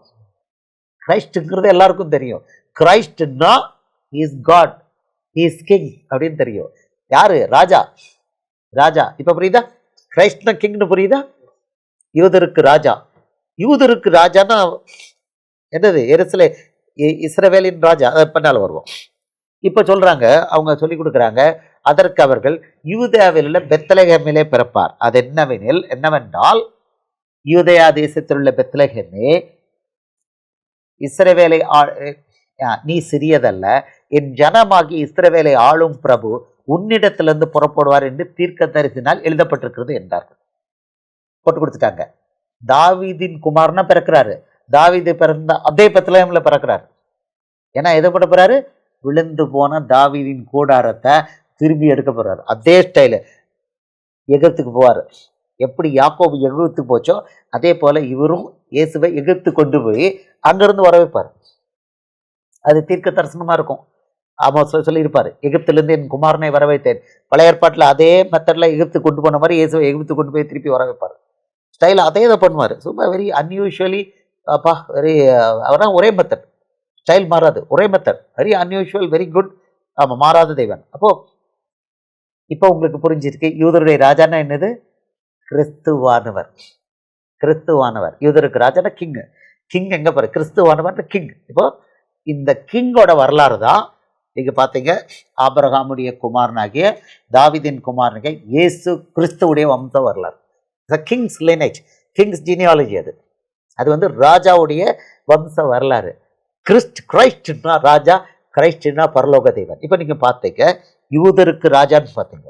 யூதருக்கு ராஜான்னா இஸ்ரவேலருக்கு ராஜா.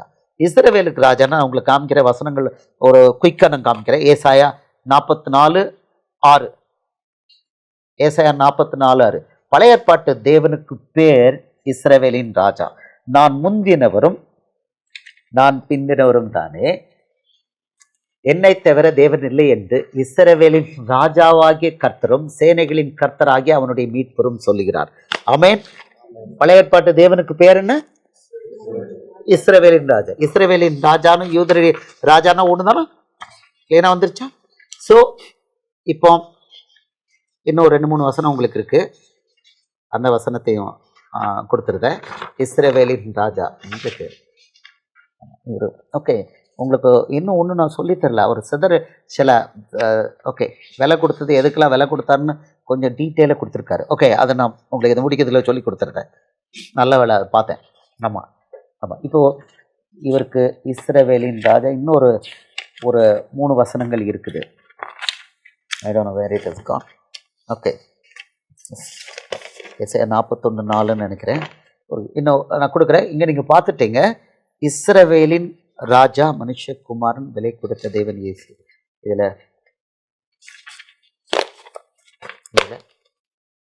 இதில் பார்க்காம இதில் இஸ்ரவேலின் ராஜா அப்படின்னு இருக்கிறத பாருங்க. ஸோ நீங்கள் இந்த வசனம் பார்த்துக்கிட்டீங்க. இன்னும் 3-4 இடத்துல அவர் வந்து இஸ்ரவேலின் ராஜாவாகிய கர்த்தரும். 1 minute, I can go and find it here. பைபிளில் பார்த்தோன்னா ஏசாயா 44 பார்த்தோன்னா கிடச்சிரும். ஸோ உங்களுக்கு அந்த வசனத்தையும் கொடுத்துருது. நமக்கு டவுட்டே இருக்கக்கூடாது. இஸ்ரவேலின் ராஜானா அது சேனையில் கர்த்தர் நாமம் இல்லை இல்லை. ஏசாயா 43:10 அந்த பர்டிகுலர் இதை எழுதலை. 3 நான் எழுதி வைக்கிறோம். இஸ்ரவேலின் ராஜா. Okay okay. ஸோ இப்போது அவருக்கு பேர், பழைய ஏற்பாட்டு தேவனுக்கு பேர் இஸ்ரவேலின் ராஜா.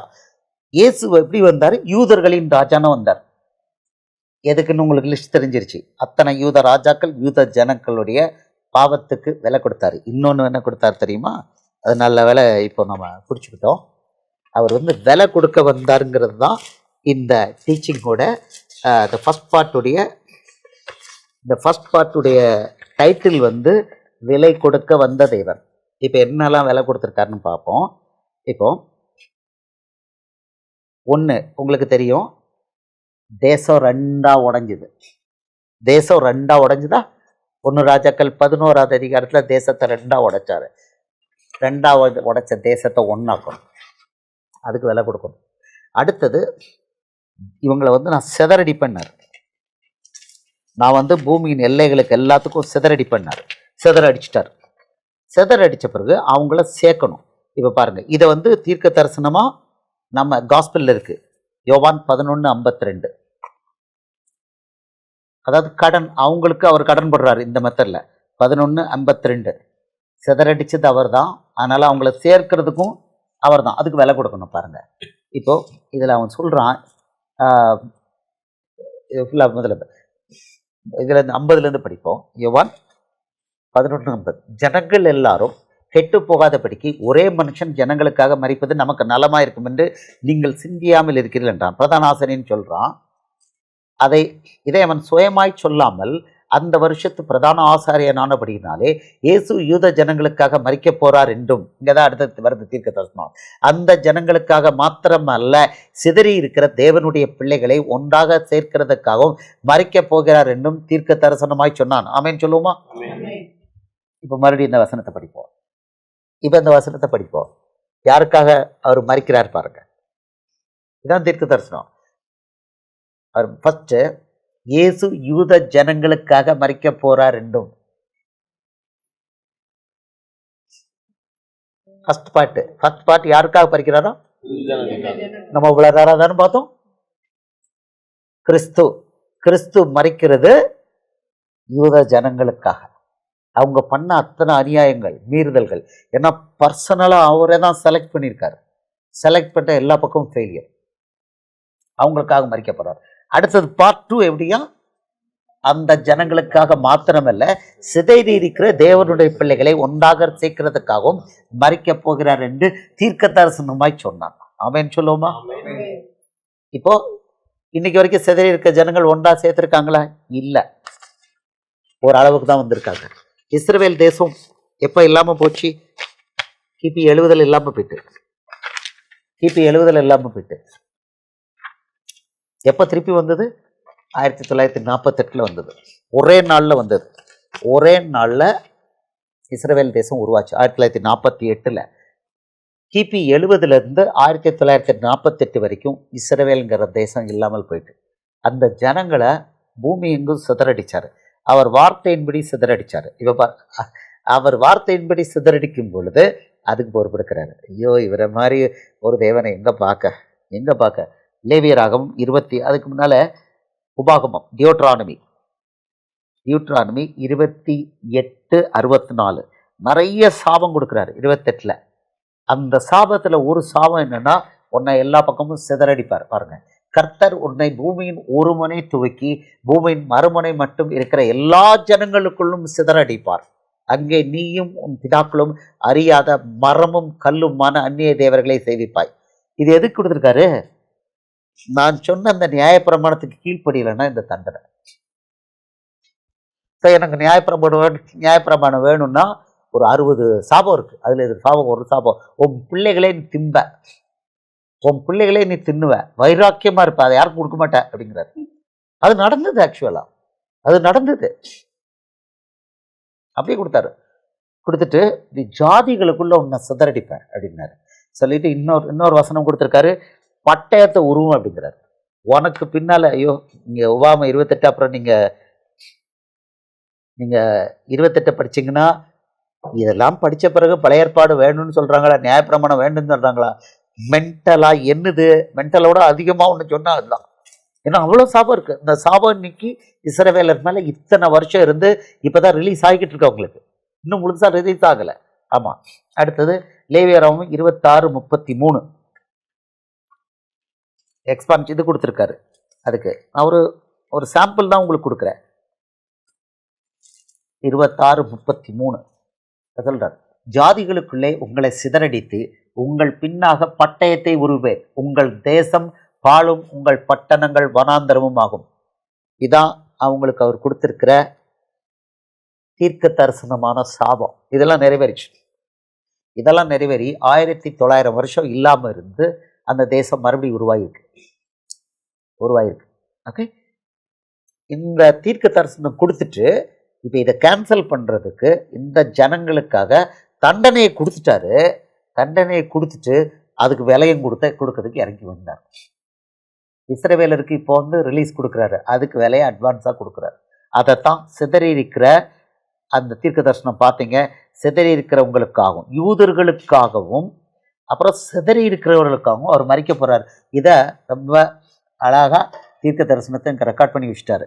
ஆமாம், அவர் எப்படி இயேசு யூத ஜனங்களுக்காக மறிக்க போறாரு.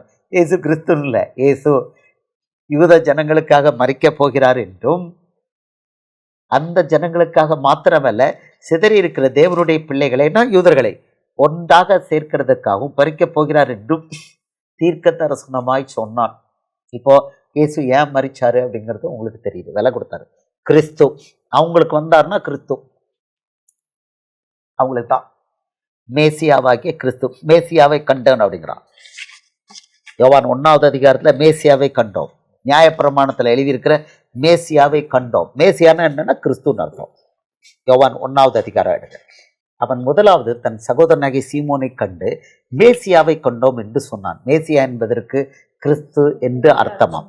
ஓகே, கிறிஸ்து என்ற அர்த்தம். இப்போ வராங்க நாத்தானுவேல்கிட்ட சொல்றாங்க, அவன் நாசரேத்திலிருந்து நன்மை உண்டாகுமா அப்படின்னு சொன்ன உடனே எசப்பா சொல்றாரு, உன்னை அத்தி மரத்தின் கீழே இருக்கும்போதே நான் பார்த்தேன் அப்படிங்கிறாரு.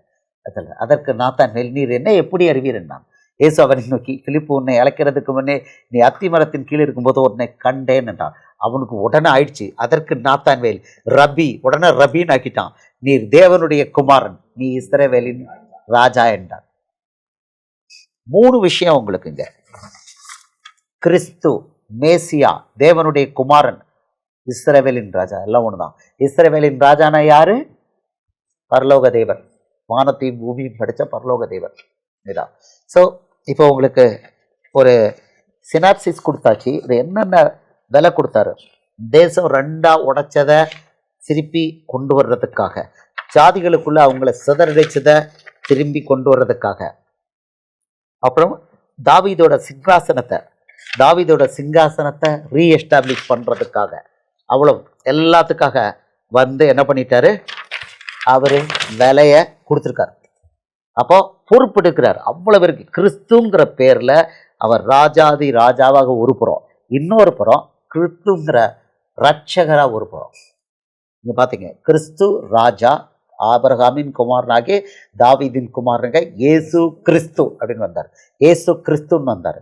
லூக்கா 2:11 இன்று கர்த்தராகிய கிறிஸ்து என்னும் ரட்சகர் தாவீதின் ஊரிலே உங்களுக்கு பிறந்திருக்கிறார். எல்லா ஜனத்துக்கும் சந்தோஷத்தை கொடுக்கும் நற்செய்தி அது. 2ல வந்தாரு. பட் கிறிஸ்து அப்படின்னா நீங்க பார்த்துட்டீங்க, இஸ்ரவேலின் தேவன், இஸ்ரவேலின் ராஜா, இஸ்ரவேலின் தேவன் அல்லது யூதர்களுடைய ராஜா. அவ்வளோ பேருடைய பாவங்களுக்கு விலை கொடுக்க வந்தாரு. அடுத்தது சிதறி இருக்கிற அந்த ஜனங்களுக்கு ஒரு பக்கம் ஏற்கனவே விலை, ஃபியூச்சர்ல சிதறடிச்சிருக்காரு, அதுக்கும் விலை. அவங்கள ஒன்னா இஸ்ரவேலில் கொண்டு வந்து சேர்க்கிறாரு. சொல்லியிருக்காரு, எல்லாரையும் கொண்டு வந்துட்டார். ஒரு ஆள் கூட வெளியில இருக்காது. தீர்க்க தரிசனம் என்னன்னா, ஒரு ஆள் கூட யூதர்கள் வெளியில இருக்க மாட்டாங்க. வரிசை அவ்வளோ வரையும் எருசலேமில் கொண்டு வந்து சேர்த்துருவார், இஸ்ரவேலில் கொண்டு வந்து சேர்த்துருவார். கொஞ்சம் கொஞ்சமாக ஆலயான்னு ஒரு திட்டம் வச்சு கொண்டு வராங்க. பட் ஒரு நாள் எல்லாரும் வந்துடுவாங்க. ஏன்னா ப்ராஃபஸி ஒரு ஆள் விடாமல் கொண்டு வருவாங்கன்றார். ஒரு ஆள் விடாமல் அப்படின்னா உலகம் முழுக்க இருக்கிற யூதர்கள் எல்லாருமே இங்கே வந்துடுவாங்க, இஸ்ரவேலுக்கு வந்து சேர்ந்துருவாங்க. அந்த நடந்துகிட்டு இருக்கு. கடைசி நாட்களுடைய அடையாளம் வந்துட்டு இருக்கு. ஓகே, இப்போ போண்டி பீச் கரெக்ட், எல்லாம் அதுக்கு தான். எல்லா பக்கமும் இஸ்ரவேலர் அடிக்கிறதுக்கு காரணம்னா அங்கேருந்து கிளப்புறாங்க, ஃபியர் வருது அவங்களுக்கு. இப்போ கரெக்டாக கண்டுபிடிச்சிடுங்க, நான் சொல்லலை, நீங்கள் சொல்லிட்டீங்க. அங்கே மட்டும் இல்லை, வாஷிங்டனில் 2 பேரை யங்ஸ்டர்ஸை கொண்டாங்க, லண்டனில் கொண்டாங்க. இதெல்லாம் என்ன பண்ணுறான்னா அவங்கள என்கரேஜ் பண்ணி go back to your nation. இப்போ 2023 அக்டோபர் 7 நடந்த அந்த அட்டாக்ல 1200 யூதர்கள் மற்றவர்களும் கொல்லப்பட்டாங்க அங்கே. அதில் அதை ரிசல்ட் இன்னைக்கு பாருங்க, 2 வருஷத்துல ரிசல்ட் பாருங்க. அமெரிக்காவுக்கு ஈக்குவலா இஸ்ரவேல் வந்து வல்லரசு ஆயிட்டு. ஜஸ்ட் ஒரு செகண்ட் யோசித்து பாருங்க, இஸ்ரவேலை கண்டு பயப்படாத ஏதாவது தேசம் இருக்கா? அமெரிக்காவை தவிர. ரஷ்யா, சீனா இஸ்ரவேலோட படையெடுக்குமா? ரஷ்யா, சீனா இஸ்ரவேலுக்கு எதிராக படையெடுக்குமா? மாட்டாங்க, மாட்டாங்க. இவங்க எடுத்துக்கிட்டே இருக்கும்போது அங்கே ஆக்கரை உருவிடுவாங்க. அவங்ககிட்ட அவ்வளோ பவர் கொடுத்துட்டாரு. 2 இயர்ஸில் உலகத்துக்கே ப்ரூவ் பண்ணிட்டாங்க இஸ்ரவேல் இஸ் ஆன் டாப் அப்படின்னு. இன்னைக்கு வெனிசுலா அதிபரை ஒரே இதில் போய் டப்பக்கட்டு ஒரு இது மாதிரி கேக் மாதிரி தூக்கிட்டு வந்துட்டாங்க. கேக் கடையில் போய் தூக்கிட்டு வர்ற மாதிரி வாங்கிட்டு வர மாதிரி எடுத்துக்கிட்டு வந்துட்டாங்க. அங்கே சொல்கிறான், இது அந்த ஜயானிஸ்ட் ரெஜிமோட கை இருக்கிற மாதிரி இருக்கு. அமெரிக்கா பண்ணியிருக்கான், ஆனால் உலகத்தில் அவன் சொல்கிறான் இது அந்த ஜயானிஸ்ட், அந்த அமெரிக்க இஸ்ரவேல்காரன் கை இதில் இருக்க மாதிரி இருக்குங்கிறான். 2 வருஷத்துல ஒரு கிரைசிஸை என்ன பண்ணிட்டாருன்னா ஆப்பர்ச்சுனிட்டியா இதை இஸ்ரவேல் தேசத்தை பூமியில எங்கேயும் எல்லாரும் பயப்படுற மாதிரி ஒரு வல்லரசாக்கிட்டாரு. அது தேசம் இருந்து கூட்டியோண்டு சுண்டக்கா வல்லரசாக்கிட்டாரு. ஆமா, இது பண்ணிட்டாரு. இப்போ அங்க உள்ளவங்களும் வராம இருக்காங்க, அவங்கள இடிக்கிறாரு. போண்டி பீச் அங்கங்க இடிக்கிறாரு. அவங்களுக்கு பரிசுத்தாவி இல்லாதனால பயம் நல்லா இருக்கும். ஸோ கூட்டமாக இப்போ நிறைய வந்துடுவாங்க.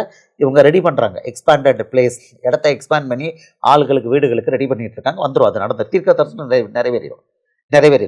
அதுக்கு விலை பேச்சு கொடுத்துருக்காங்க. அவங்கள ஒரு ஆள் இல்லாமல் திருப்பி கொண்டு வர்றதுக்கு விலை நீங்கள் பார்த்தீங்க, யோவான் 11:52 விலை கொடுத்துருக்காரு. தீர்க்க தரிசனம் அவன் எவனோ ஒருத்தன் சொல்லியிருக்கிறான், அதை கிளீனாக ரெக்கார்ட் பண்ணி நமக்கு போட்டார். அவன் என்ன சொன்னாங்கிறத இங்க எழுத வச்சிருக்காரு, யோவானை வச்சு எழுத வச்சிருக்கிறாரு.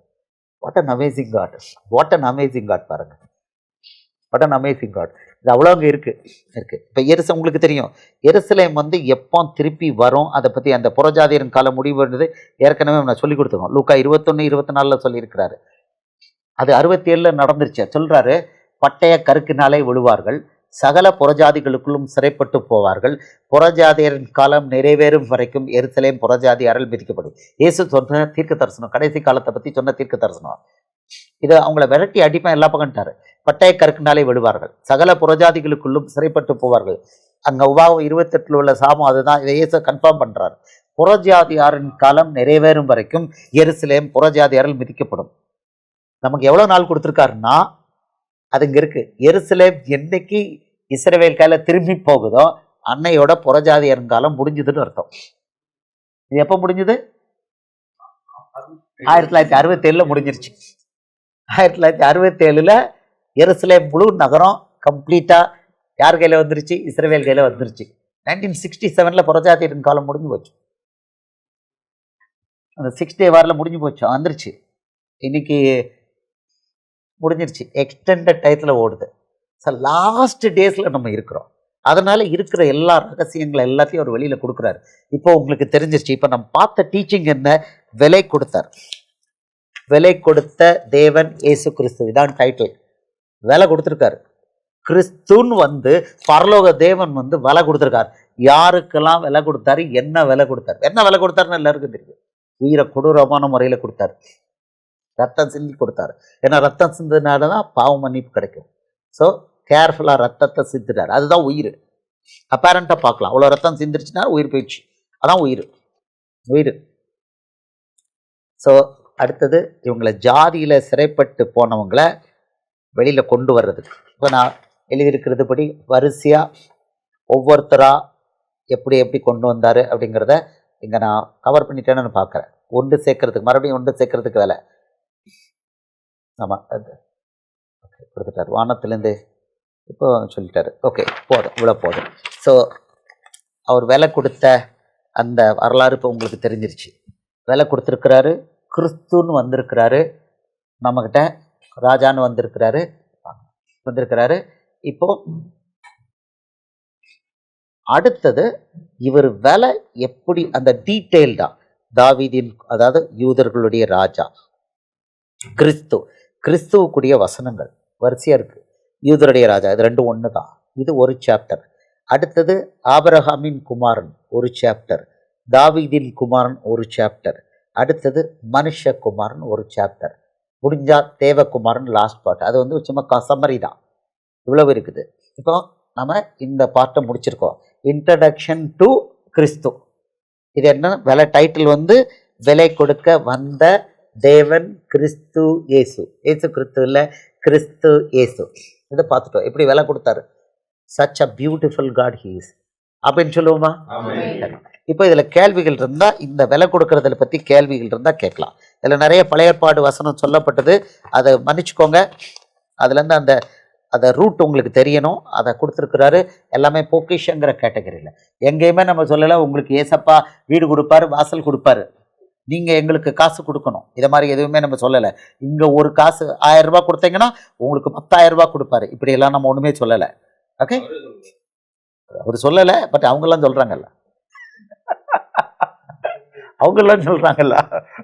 ஸோ நம்ம இஸ்ரவேலுடைய ஆசீர்வாதத்தை பற்றி பேசலை, அது எப்படி அழிஞ்சு போச்சு, அதை எப்படி அவர் ரெஸ்டோர் பண்ணுறதுக்கு அவர் எஃபர்ட் எடுத்து வேலை கொடுத்துட்டார்.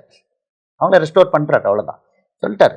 ஆமாம், நீ கர்த்தருடைய நாளை அவர் சொல்கிறாரு, கர்த்தருடைய நாமத்தில் வருகிறவர் ஸ்தோத்தரிக்கப்படுகிறவர் என்று நீ சொல்லும் காலும் அளவுக்கும் என்னை காணாதிருப்பாயின்ட்டார். ஆமாம், மற்ற 23 கடைசி வசனத்தில் சொல்லி முடிச்சிட்டாரு, 2 இடத்துல சொல்லிட்டாரு. ஆமாம் ஆமாம், நீ பாப்பா அவனுக்கு வந்து ரெஸ்டோரேஷன் கொடுத்துட்டார். கர்த்தருடைய நாமத்திலே வருகிறவர் தோத்தரிக்கப்பட்டவர் என்று நீங்கள் சொல்லும் காலபலமும் இது முதல் என்னை காணாதிருப்பீர் என்று உங்களுக்கு சொல்கிறேன் என்றார். அவங்களுக்கு ரெஸ்டோரேஷன் கொடுத்துட்டு தான் அவங்கள ரிமூவ் பண்ணியிருக்காரு. ரெஸ்டோரேஷன் ப்ராமிஸ்ட், 2 இடத்துல கொடுத்துருக்காரு. இதை 2 இடத்துல கொடுத்துருக்காரு. ஓகே ஓகே, இப்போ கேள்விகள் இருந்தால் கேட்கலாம் இந்த பார்ட்டில். அதுக்கு பிறகு நம்ம வந்து இந்த 1 by 1 பார்ட் எவ்வளோ நேரம் உங்களுக்கு டிஸ்டாண்ட் பண்ணுதோ அவ்வளோத்துக்கு 1 by 1 போகலாம்.